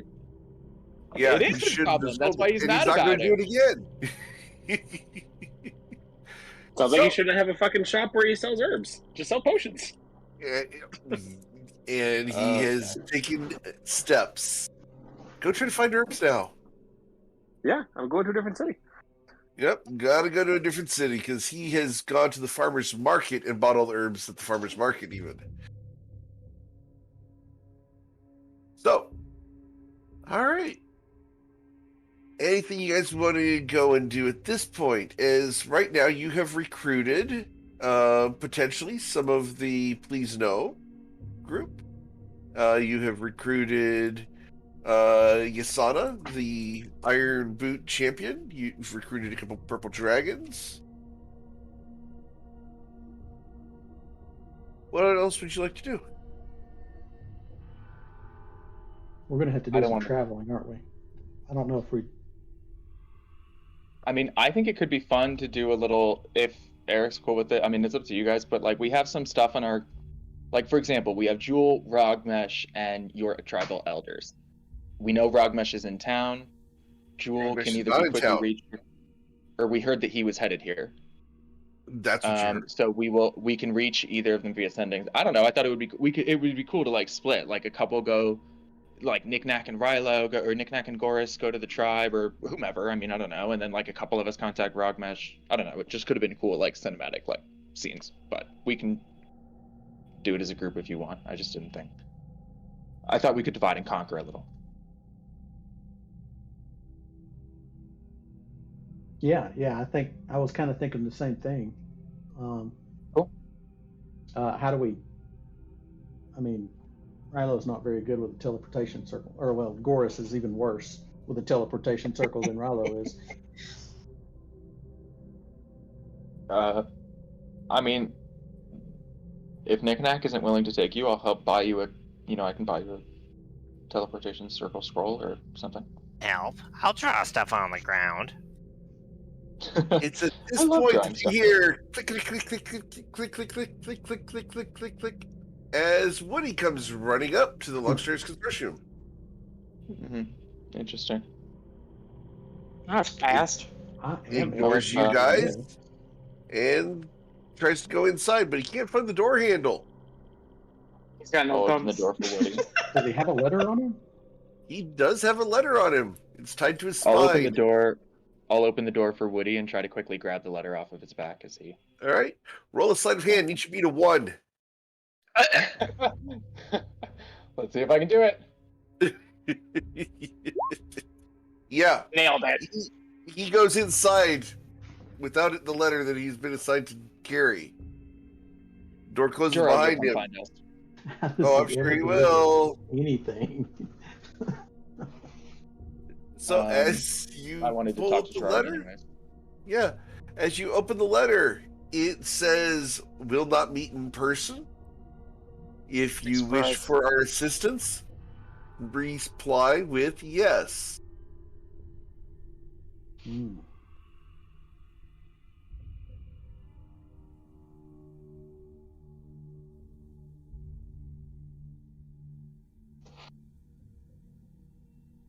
really want to know where they're hiding out, you guys.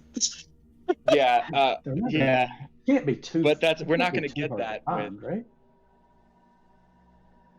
So they hired all these mercenaries, and you're telling me that they spent all this money, and they didn't leave any clues behind, or nobody knows anything about them? And here's the fucking thing, you guys. I know he moves fast, but if he got there and back, I put money on us walking west until we see something interesting. Before we I'm gonna go find Gerard. I leave you guys to determine this, but my response would be something to the effect of you're all going to die, and then we start walking west until we see something interesting. So that's what I have to contribute. So I'm just gonna go talk to Gerard.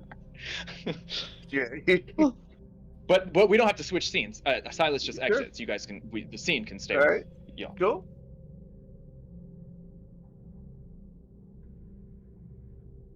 Gerard will warn you that going outside of town to meet up with an unknown force at an unknown location where they are very, very much going to have all the advantage is a very bad idea.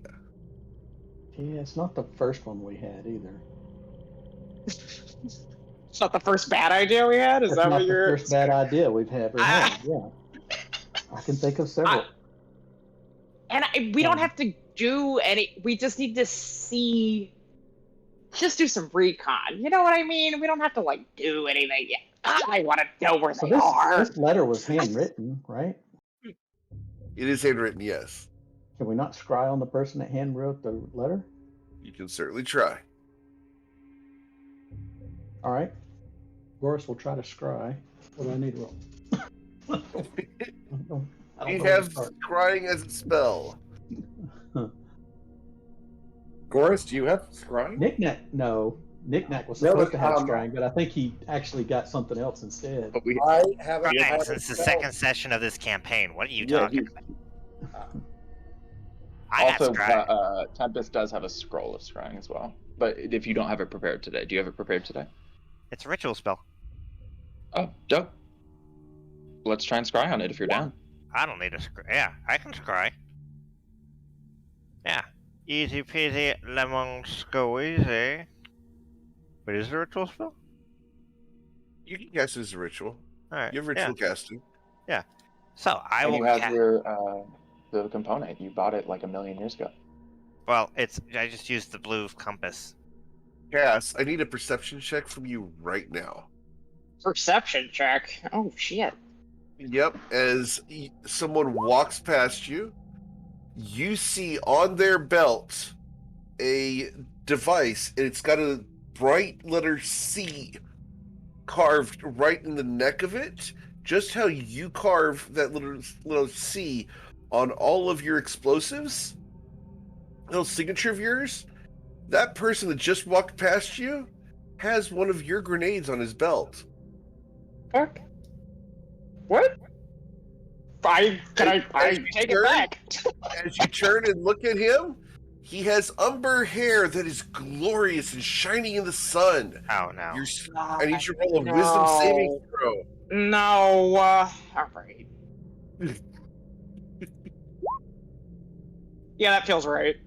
You are absolutely enamored with his glorious hair. Maybe he was born with it. Maybe it's Maybelline. Wow, your hair! Oh my god, your hair! And I make my hair look like his hair. Your hair attempts to be that great.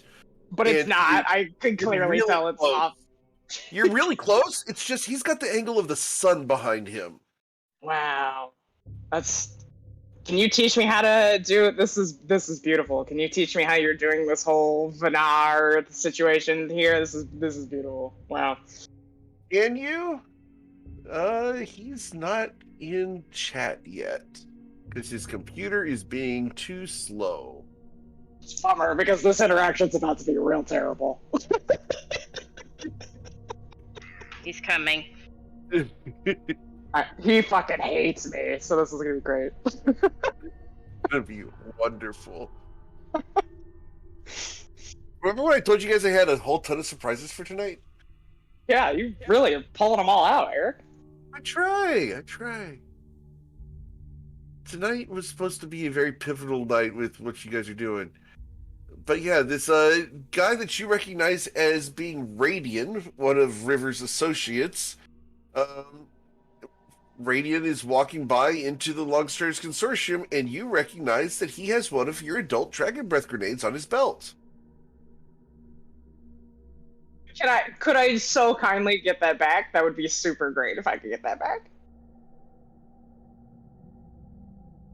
Why the light is before dawn. Okay.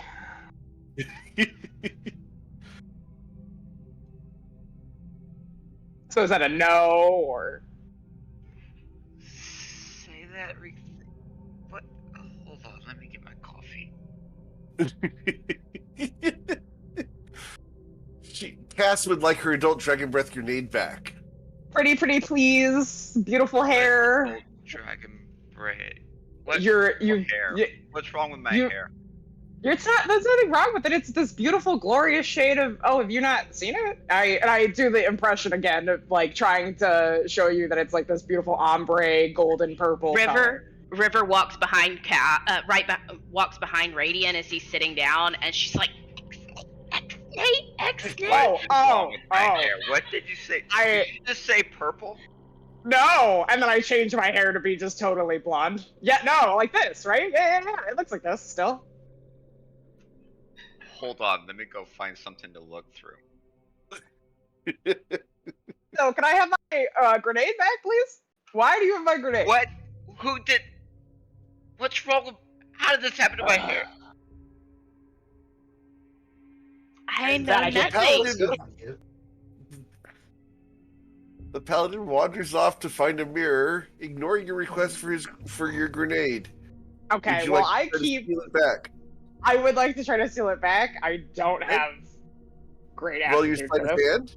Well, let's try. Yeah. Sleight of hand. Yep. All right. I need a perception check from Radian, please. Oh, hold on. I'll just roll it for you. That's easier. He thanks you. All right. So he got a 19. He sees you grabbing for the grenade and I assume pulls back? Please don't touch the goods. There's only one individual that likes to reach down there. Okay, well, that's certainly not me, first of all. But secondly, this is mine. It's got my initial on it. It's got... This was given to me by the storekeeper. The storekeeper? What do you mean it was given... What? Yes, he gave this to me. In Suzette. Oh, you. Wait a minute. Where? Like the good. You got this from the Good Alchemist? He wanted me to have it. Interesting. All right. So why are you trying to steal what's on my belt? It's got my name on it. I just assumed you took it off of me. So. Well, when we told what was going on, what we were doing, and he was quite insistent that I take this with me. Well, what's going on that you need it for? He just gave it to you? Absolutely. You didn't pay for it? Wow. Okay, that was nice of him. I mean, he would do that for me. Why would he do that for you? Something about your relationship with Artemis. Oh. Okay, well, I guess you can keep it. I can keep what was given to me? Uh-huh, yep, I'm gonna go now. Great talking to you, Radiant. Bye! Cass walks out of the consortium. All right, cool. That's resolved. Meanwhile, Radiant goes desperately looking for a mirror to find out what the hell's going on with his hair. I'm going to skin that kobold. Say Silas is distracted by the beauty of his locks on his way upstairs and wants to ask him a quick question while he's here. Sure. Radiant, I heard from somebody that you might be able to help me. You might be an in with the priest of Lathander here in town. I'm hoping you mean Abner? I might mean that. If that's the high priest of Lathander here in town, then that's who I mean. Yeah, take some donuts. Great. Next time you take him some donuts, would you maybe want to ask would you be interested in facilitating a purchase for me of a spell scroll? So, we just left Marcember not 2-3 days ago on our way to Cynthia. I'm not exactly sure when we're gonna be back in Marcember.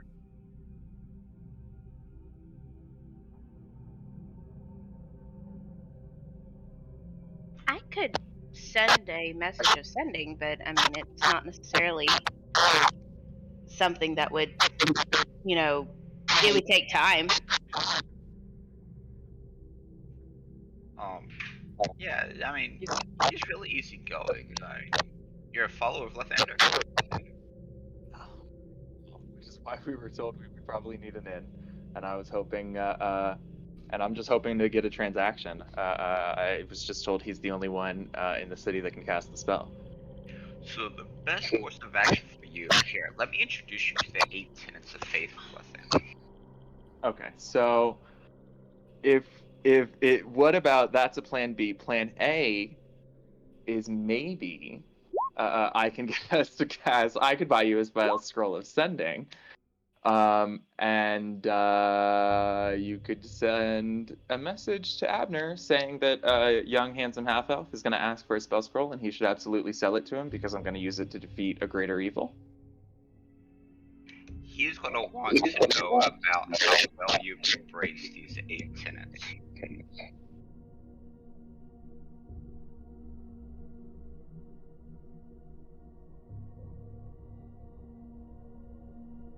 Thanks for your time, Radiant. Right, the first tenet of faith is to watch the sunrise for each day. Land up at the staircase, and I misty step to the top of the stairs, and I walk up to the second floor. Bye, Radiant. Thank you. Thanks for your time. So great talking to you. I lean over to Cass, and I'm like, it was only really that easy to get away.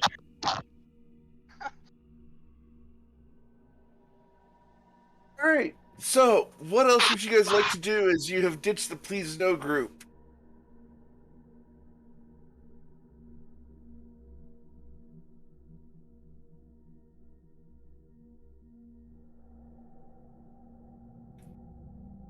Hello? Well, on a list, we have Jewel, Rogmesh, and Goris's tribal elders. Cass, do you want to shoot a message over to Jewel, see what's up, see if she's able to... Yeah, I can do that. Yeah. Sure. I don't know. Delaney doesn't know the best way to do that. But if people have suggestions, we can take please a give quick them. trip. We can take a quick trip to the spell scroll place. I got to buy from Mr. Let me look at my notes. Virm. VIRM. There we are.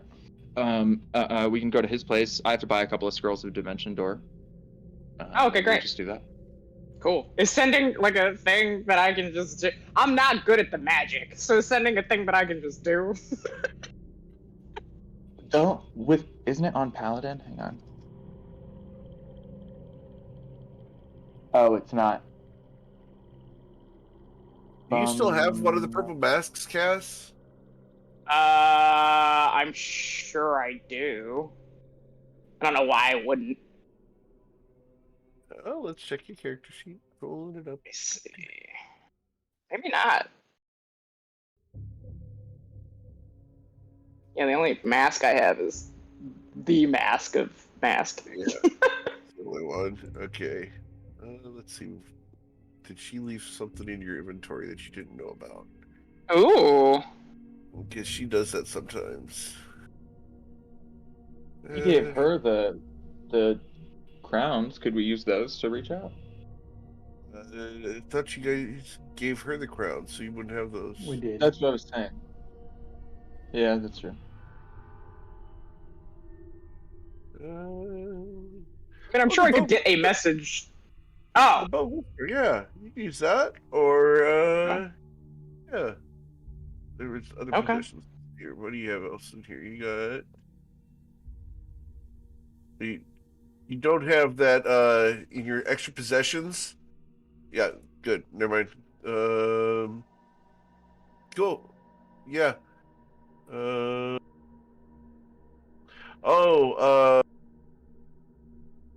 The textbook would have directions on how to contact Jewel. So yeah, you could actually use the textbook to contact her. Oh, so, yeah. Okay. Dope. Yeah.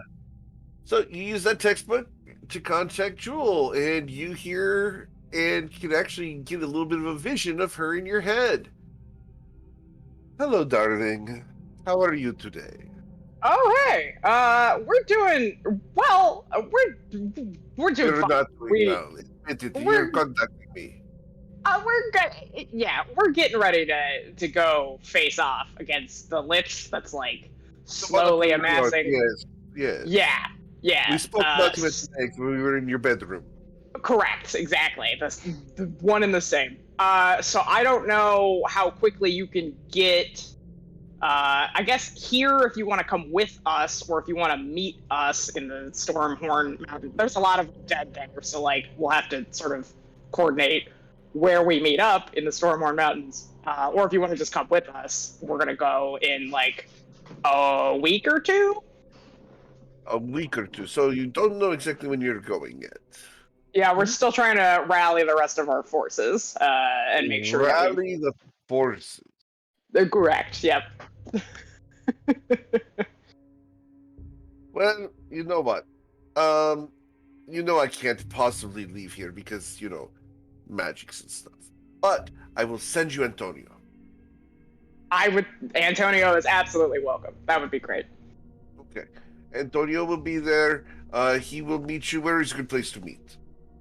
If he wants, we're in Marsember now at the Longstriders Consortium. If he wants to get here, we can all go together to the. Antonio would love more time to deal with Brad.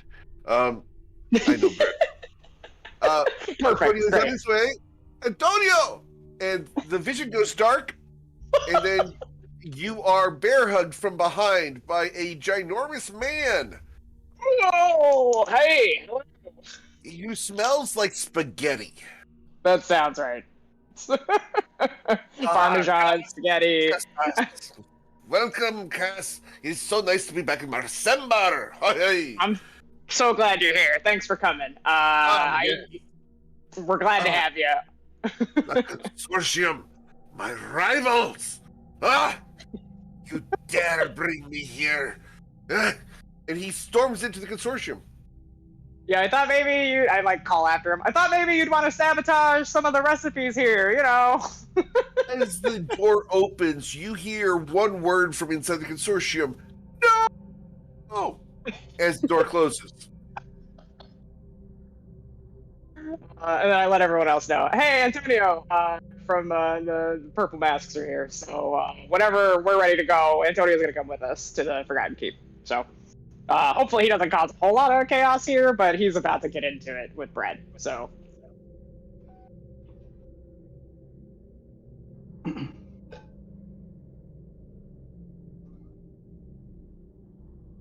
What's the plan, Silas?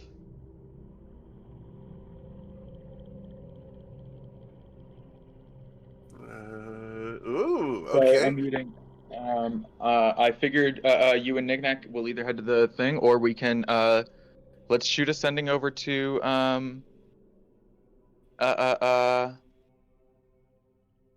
Rogmesh and talk to him. Can Silas just make a super quick trip to the Mr. Verns, buy 3 spell scrolls, and run back?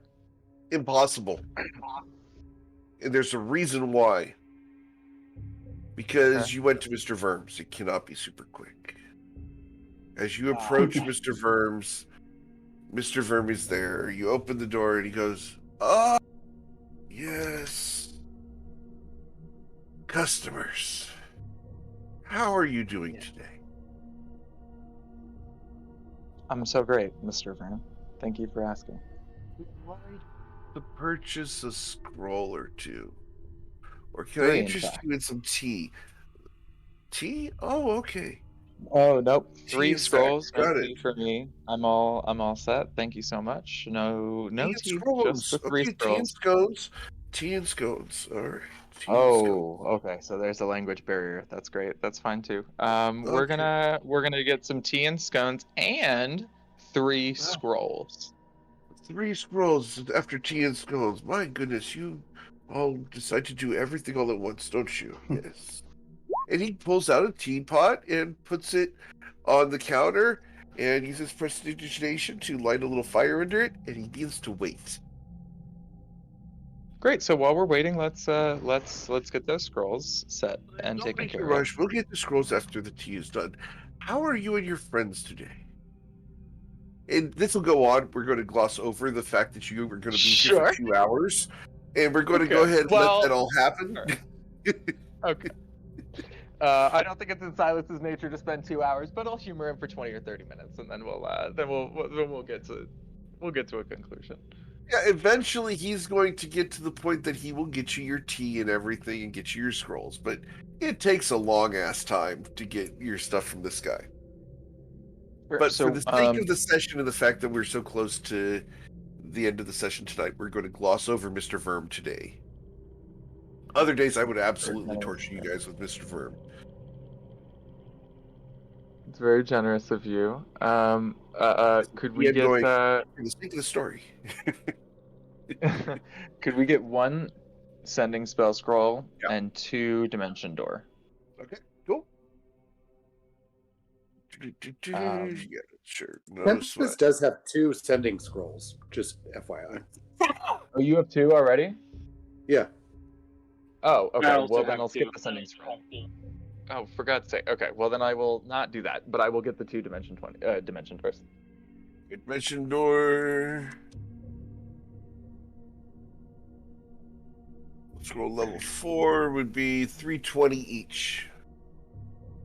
Great, done. Cool. I'll join the group and let's check in with Rogmesh.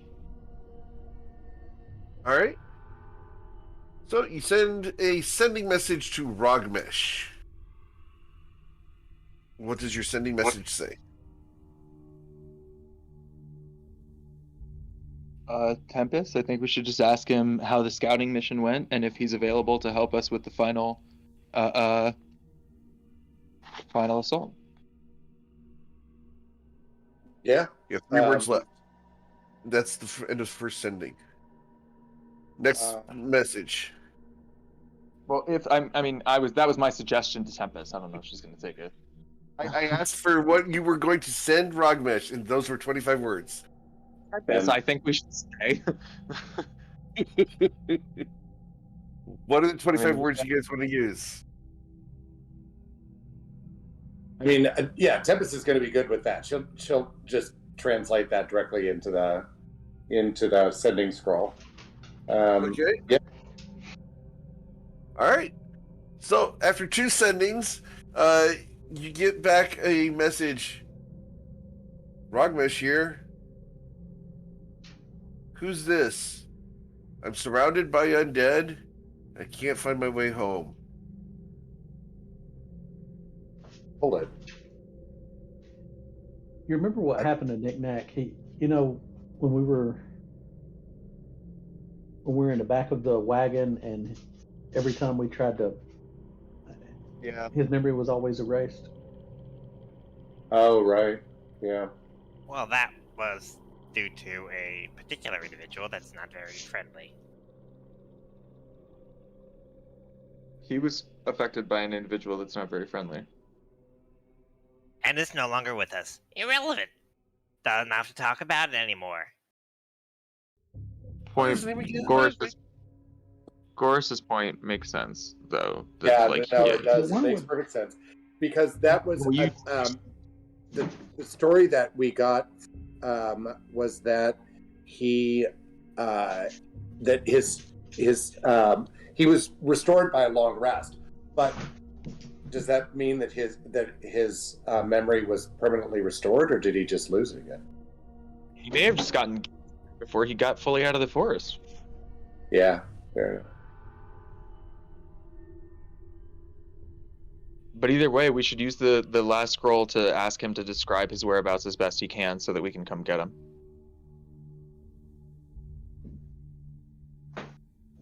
Yeah.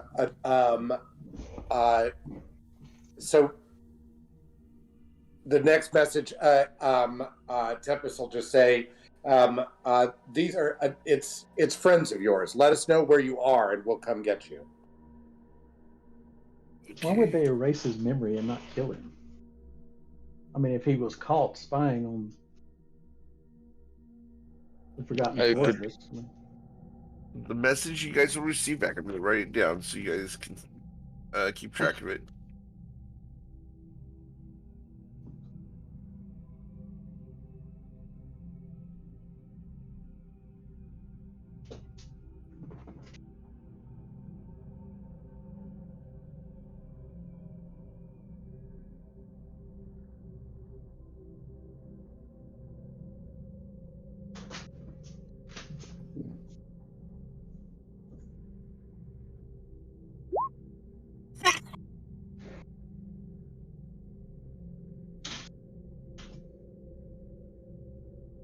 Fucking hell. Yeah. There you go. Okay.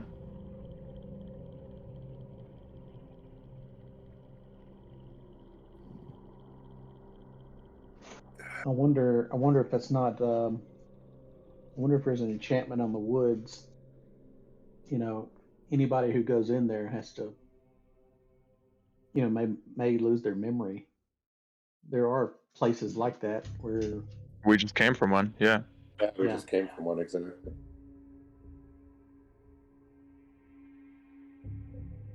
Which means we need to be ready for that, I guess. All right, I have a request to go into the Longstars Consortium, as Elisar's going to peel away from the group for just a moment. So, as Elisar goes down the hall to the last door on the left, walks in, Elisar, I need you to roll your wisdom saving throw, please. Oh. Need you to beat a 24. Ah, damn. Would you like to use your shard? I'll spend a key point to reroll it. Okay.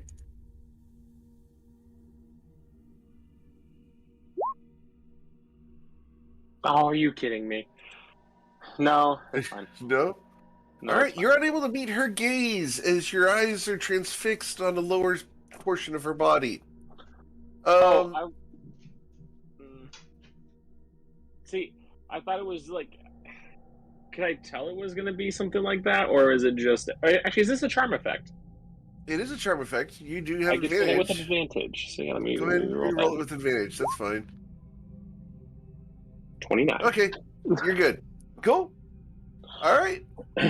So you're able to look her in the eye. She smiles up at you and is a little disturbed that you're able to meet her gaze. How can I help you, Elisar? I've been told that you have a good way of connecting with people who don't want to be found. He smiles and slides a small box off the top of her desk and into a drawer.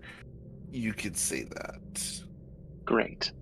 I haven't been in contact with these two individuals for a while, but I think it's a good idea that I reconnect at some point. Because they might have some information. Hold on, let me pull up my notes. Shit. Okay.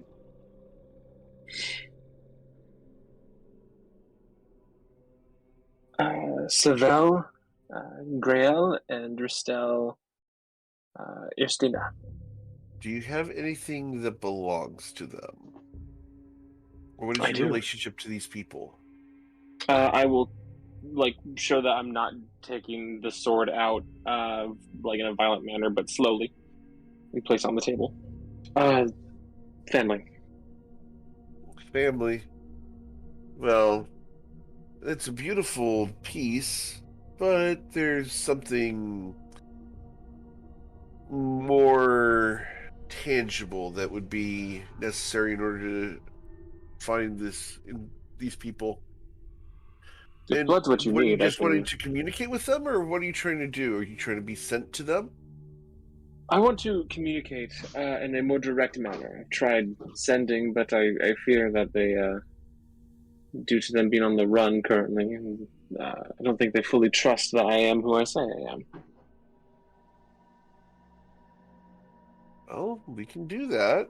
Sometimes it can be off-putting to some people, but we can do this. I just don't know what to do, and I'm worried. Take your sword back, and just give me your hand. He'll reach out his hand. She smiles. This will hurt. And as she holds your hand, her fingers are cold as ice. And you feel the coldness move from your fingertips up to your wrist. And she takes her fingernails, looks at you in the eyes, and presses her fingernails down into your wrist hard. And you feel the pop as her fingernail enters into your skin. She holds He's gonna it try there. to like keep staring her in the eyes, like okay, try to stay remain unfazed. Your entire hand goes numb inside of her icy grip. She smiles. Now, speak to them. And your vision turns dark red. All of a sudden, you are feeling yourself rush across time and space, and you are headed east towards Sembia. Halfway there, you will dip down into the trees and into a graveyard where you can see your parents hiding behind 2 tombstones. You walk up to them and are easily seen by them. They look up at you and know who you are. What would you like to say? Sorry if this is off-putting. I tried reaching out a few times, but it seems I wasn't convincing enough. They're coming. What do you mean they're coming? Who? Quickly. We're on the run. Can't be seen here. All right, well, where are we going? The woman waves at you to go away. We're fine. We know you have the sword. Take care of yourself. We'll be in touch. And you can hear shouting coming towards the graveyard. Take care of yourselves, and he'll try to back out. Okay. Roll a wisdom save. Is this any like a charm effect or just a regular wisdom save? You gotta beat a, let's see, her spell DC right now. I have to pull up Leslie because you got to end it early here. You're trying to end it early. It's her concentration. It's a 26. 26. Is this a charm effect as well, or no? No, she's currently concentrating on the spell of using blood magic to send you there as a vision. 26, you said? Projection. Oh, I'm going to use a key point to reroll. Do you want to yell or something? Okay. You're just going to try to force it out? Awesome. So you pull your hand back and you can feel the fingernails draw out of your wrist, and then you feel a coldness wrap around your wrist again. Your vision returns to the Longstairs Consortium, and you can see that Leslie has her palm wrapped around your wrist. She looks at you. You broke the spell early. I did. That could have been deadly. And she squeezes your wrist hard. One moment. I'm putting things back. And after a moment, it feels like ice crystallizing around your wrist. She will finally let go of your hand, and you feel an instant warmth as blood begins to flow back into your hand. You will now have 2 scar marks on your wrist where her fingernails entered. And you've had a vision of an astral projection. And she asks you, is that what you expected, or was that helpful? In a way, it's reassuring more than anything, but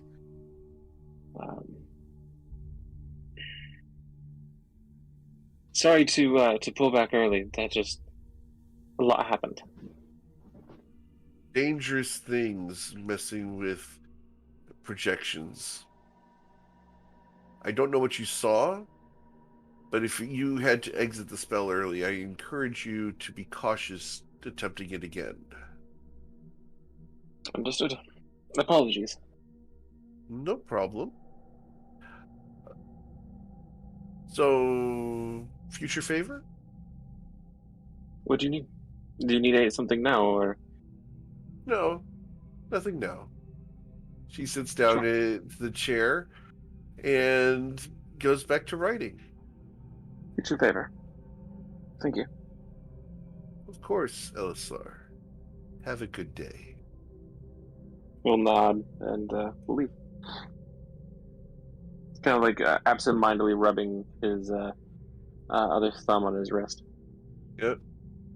Okay. Okay. Okay. Got it. Okay. Got that from Covet. Getting this from Silas. As you're walking down the hall, Silas is walking up the hall to Leslie's office. And I love watching Kathy's webcam. She's like, "Oh crap." Silas is like, "Oh, how'd it go? Did you? How'd your breathing go?" A lot easier than I thought. She's easy. Yeah. Cool. All right. So as you walk in, you see her behind the desk. You've made the save before. You are not charmed by her. Yep. Hey, Leslie. Greetings, I closed the door behind me. Silas. Closing the door this time. Interesting. Yeah. And she leans back in her chair a little bit too lasciviously. I lean back as well in whatever chair she has. Is there anything to drink in here? I'm asking the GM like if I see anything to drink. I'm not asking her for something. There is a glass on her desk, but it's on her side of the desk, and it's very much obviously intended for just her. Yeah, not a problem. I'll just sit and lean back. I heard you're proficient in certain type of magic. I think might be, say, easily adapted to my nature. And that you might also have some current resources at your disposal that would be uniquely adaptable to my nature. And I wanted to talk about what we could arrange. You're speaking in generalities, but I'm curious. What are you speaking about? Do you still happen to have Faye being named Moira in a drawer somewhere? Perhaps. She smiles. Obviously, yes. Yeah. Silas smiles as well. Probably gotten a lot of use out of her, so I assume she's very valuable to you. And I would, if you needed a little bit more time with her before engaging in what I'm going to ask, we could wait a little bit. But there's not much time left with Moira. That's what I thought. Go on. What did you need the little person for? Silas smiles, and I think he's not doing either the charm or the fear effect. I think it's just at level 16. It's like it's a byproduct of who he is now, and he's just leaning. Like his Fey aspect, sort of. It's just like a muscle relaxing. It's like when you take a deep breath and like start to just take off the social mask, and his fey aspect sort of reveals itself. And he says, I've read a little bit about things they do on the other side of the forest, when we step sideways from the sun. As you say, step sideways away from the sun, and you've leaned into this, just subconsciously leaned into this, the entire room begins to dim slightly, just in the corners, and get a green tinge to the entire room. There's something available to folks that are perhaps a little bit more native to the Feywild than I am, but I think with your expertise we can pull something off. What would you like to pull off? Well, I've read she stories. reaches into the drawer and withdraws a small wooden box with little black iron bars all the way around the circumference of it. I've read stories. Inside, you can see a little blue glittering cloud inside the box. Oh, God. Where powerful Fey beings, usually Archfey, but I bet not exclusively, when they defeat a weaker Fey being, have absorbed the spirit and essence of such a conquered being into themselves. Interesting proposal. I've heard of that among the Balakanin of Silver Spar. Their soul renders and soul thieves are known for doing such things. But I haven't heard of it in the Feywild. There's a lot of stories that come out of the Feywild. This might not be a real one. As you know, the feeling of a story is more important than the truth of a story in the Feywild. So it may not have been literally the case. Balakanin are known for this. You might be cautious, because if a Balakanin has made it into the Feywild, who knows what they could be doing.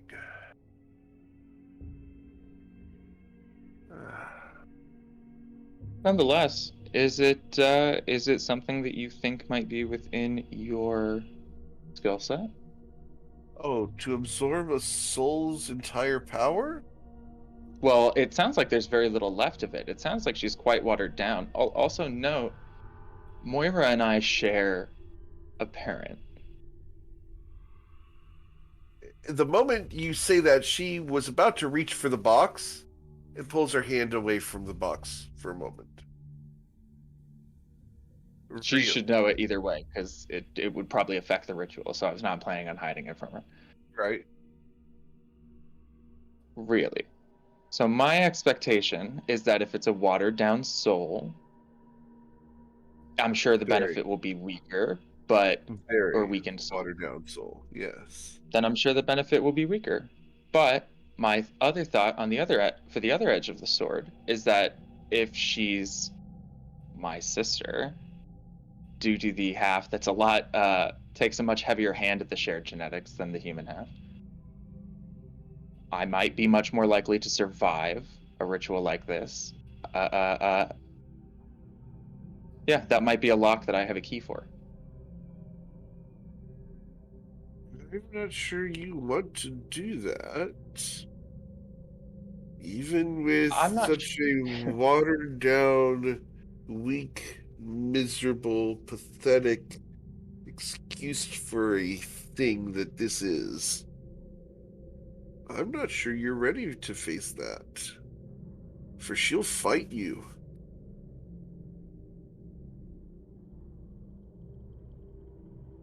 Good. I'd hate for the hardest part about this to be paying you like 8,000 gold. No. No. It wouldn't be 8,000 gold. After all, I have all the coin I need. We could make a deal. But if you're looking to take Moira and consume Moira. Is that what we're talking about? If you have another weakened relative of mine handy that you think I can survive the ritual for, I'll take them too. But no, that's what I'm talking about. She There's can a cast flash spell, across her eyes for just spells. a moment. And she goes, no, perhaps not a weakened one. She's a busy lady. She goes, yes, she is.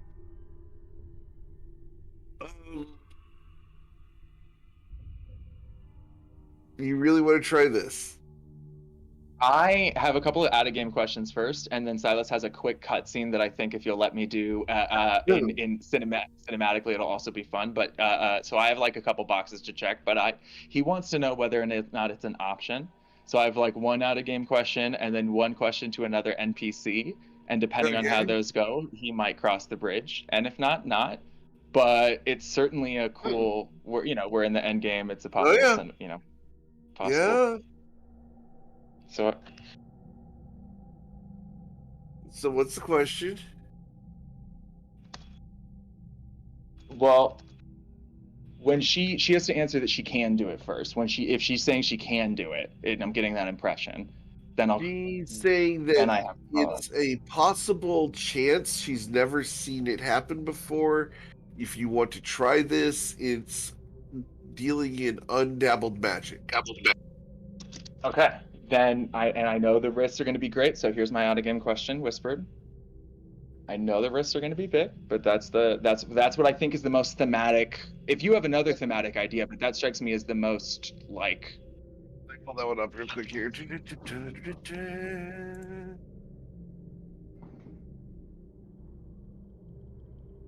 Because I have my end of this that is the other side of the coin. Yeah, that sounds fair for your side of the coin. Yeah.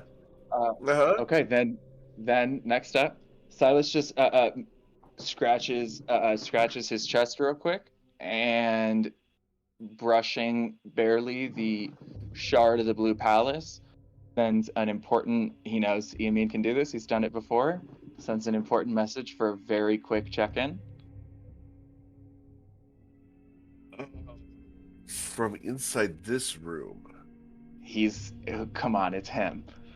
Oh, man. Yeah, but it's Leslie. Oh, crap. And I already did, the room got dark. I'll use my Tides of Chaos to help him, or I'll use my Bend Luck or something. No. There's no communicating in or out of the room right now. There's no communicating in or out of the room right now whatsoever. And she will know you tried. The shard does not get expended. But no communication in or out. The door is locked. You are here with Leslie. Then I'll be frank. She asks, "Are you sure you want to do this?" And then he'll just be frank and he'll say, "Oh, sorry. Could you open the window for a second? I do have one question to one more person before I cross this bridge." She smiles. There are no windows in this room. It's metaphorical. She knows what I mean. She smiles. Fine. Such a waste. And the room gets light. She relaxes. You hear the door unlock. I'm gonna sit here for a second if she'll hold it now that the words are down, and I'm just gonna grab the shard of the Blue Palace because it's only gonna take a split second for her, and I'm gonna send a message to Eamon that unless he wants his opportunity to be freed, to be compromised, he needs to bring me and only me to him for a very quick rendezvous. Damn. Okay, roll I guess that's persuasion or intimidation. Which one? It's persuasion. I'm not trying to. Holy crap. I suggested earlier we do this at the end because I was hoping it would be a bang. We'll see what happens. So, cool. So we move that over there. We do this It's over probably here. best you didn't tell Gorish you're going to do this because you know he's not Oh for it. no shit! No He's not kidding. for it. No Yeah, he's shit. going to be pissed when he finds out too. Oh, I know. Oh, that's Be a ready. big old if, buddy. Don't use when quite so liberally. You don't think he's going to make his presence known? We'll see what happens. All right, Joker. You find yourself in the Blue Palace by yourself with Iamin, who is looking at you very, very curious as to why you would threaten his situation. It wasn't threatening him. It was. I'll clarify immediately. I'm informing him that me alone is the best shot he has at actually getting himself freed, and I'm working to do that. And I'm informing him that if he keeps bringing the whole group at large, he's gonna lessen and lessen his chances of getting himself freed. So, how am I freed? Well, I'm gonna get a lot more power. We're all powering up. We're gonna hit the Forgotten Keep. We've circled the wagons. We've rounded the allies. We're either gonna kill Echifer or we're gonna die trying. And when that happens, I have some pretty good ideas on how to free you, and I will solo before anybody else can get here. If you agree to some terms that we can negotiate at the time, I don't want to make you agree to things that you don't. When I might die in 10 days, but I'll be back. In the meanwhile, I need to power up a bit to make this happen, as I'm sure you know. And I explained to Iamin what I'm thinking of doing with Moira. And I say, but I think his insight is high enough, and Silas is unambiguous enough that it's more of a thumbs up or thumbs down on, like, do you think I'll survive this? Do you have any huge, like, survival-based flags? Because I know it sucks, but it's one of the only ways we're going to get you freed, which I also know is his ultimate goal, and we'll do a lot of means to justify that ends. So I'm hoping for any, like, survival tips here, or you'll compromise your soul tips. Oh, this is flat out what he's going to tell you. You ask me if you should risk consuming a fey creature's soul in order to gain power. I've done so. I've attempted, at least, never succeeded. And I've paid the price more than once. Realize that doing so, in your case, the best situation is a coin flip of a chance of death or success. Will you? I'm gonna drink from these waters before I go. Will you give me? Be cautious with that because it's cold. Yeah, I'll put them in the vial that I have. I have an empty potion of healing bottle, and I'll drink them when I get back. It won't help you in this case. It's inspiration. In this case, it's one roll. Okay, all he was going to ask Iamin for was... well, then he was going to ask Iamin for another, but if you'll let him do one, he's going to tell Iamin, like, as clearly as he can, based on the known intentions of the party and the deals the party will extract out of him, which I think will be a lot more than Silas is going to ask of him. He will explain that and say, this is the basket. If ever you were to put as many eggs in as you can, it's this basket. I'm going to go try this. If you can give me any type of boon, now's the time. Give that to you, but I feel like the powers of this building are about... Okay. And there we go. So, last question to Eric. Because of the nature of this, and I know you probably will say no because you've just said no for the other two reasons, but I have to try everything at my disposal. Of Because course. of the nature of this, it's a fey creature and a fey creature. Uh-huh. It's wild magic at its wildest.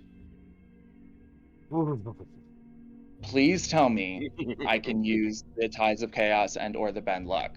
Those are inherent functions of wild magic. I would allow the Tides of Chaos, the Bend Luck, not chance, because that's a reaction.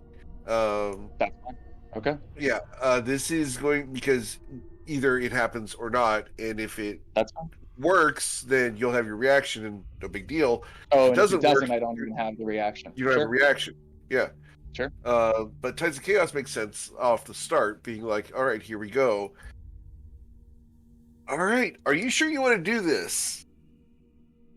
As a player, no. I'm very nervous that I'm going to lose a character that I'm extremely attached to and that I've envisioned this final battle for him for a long time. All right. For Silas, I mean, I guess I can roll for myself, but I really think he's got like at least a 75% chance of doing this. And yeah. All right. So, here we go. Without telling anyone else in the party, the door locks again. The room grows dim. And Leslie smiles and slides that wooden cube across the desk to you. Best of luck. And she watches curiously at the moment. All right. So, the way this is going to work, we're going to have you roll 2d2 because you've got your Tides of Chaos.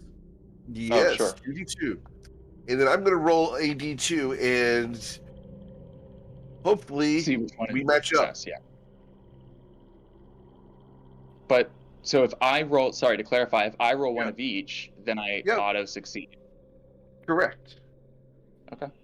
Because the Tides of Chaos, but it does trigger a Wild Magic Surge immediately. Believe me, that's the least of my worries. Silas takes a deep breath.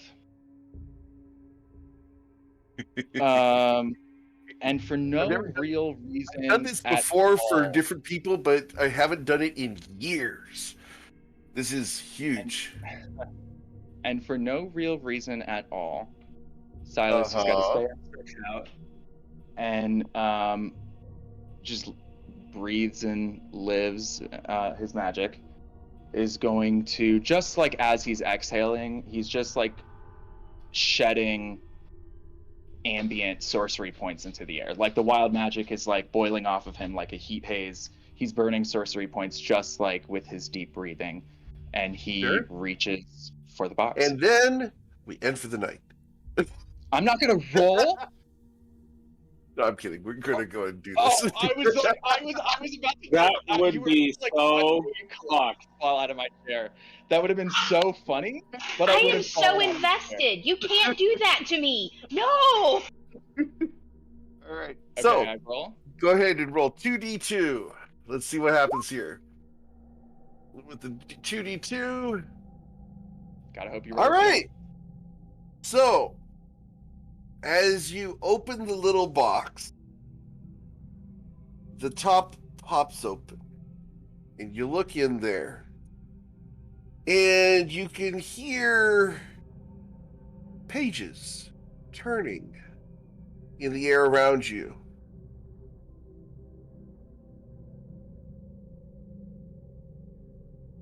Kenku's name wafts across the air.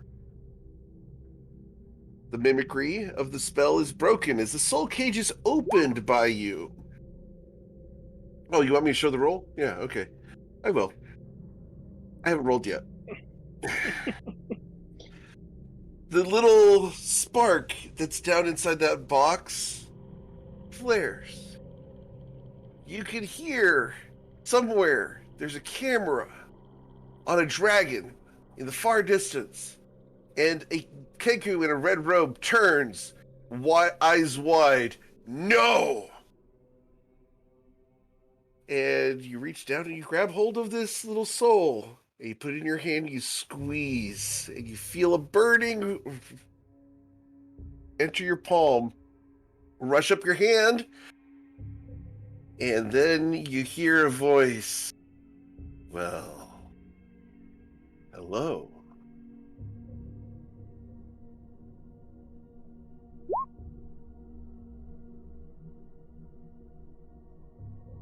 And the voice fades, and you will go ahead and consume the magic forces inherent in the soul of Madame Moira and gain the Meta Magic Adept feat.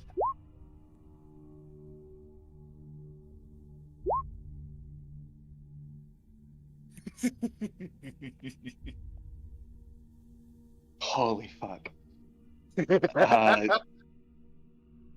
I think the Fey Essence, if you'll allow, I think the Fey Essence goes out, and Before then... we do that, you still have to roll a d10,000. Oh god, yeah. His D10,000 roll is going to kill him instantly. Please turn me into a potted plant again and have Leslie not know if it worked or not. She just knows that there's a ficus in her office now. She has no idea if it's successful. Hilarious. She just knows that there's now a cactus sitting in her chair. Oh, okay. Well, that's fun. And that will be developed later on. But the Wild Magic Surge is hella interesting in this specific case. I can still do my roll to learn what it is, though, right? Yeah, go ahead. Oh, 25. Awesome. All right. So, because of the exact wording of this, I'm going to describe what happens because this is in reference to Madame Moira's soul being consumed by Silas. The Wild Magic Surge's text says this. So, when you sleep, you will have dreams as if you are Madame Moira. Oh, she and I are about to become real close.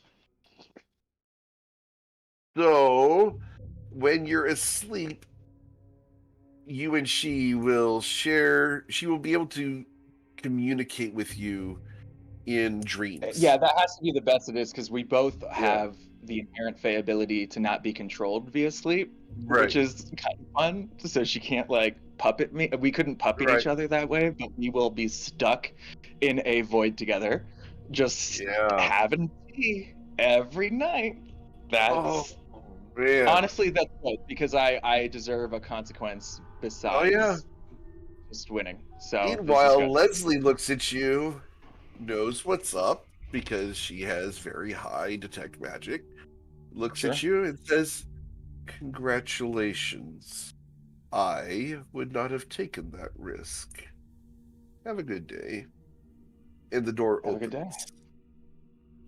I will just narrate really quickly when it worked. His Fey presence like strobe lit. Like he went back to like half elf, and then like the Fey presence just kept like recharging and then dying and then recharging and then dying, and then once he like settles into a state, then he takes a deep breath and exits Leslie's office. All right, and that, ladies and gentlemen, is where we will be ending for the day.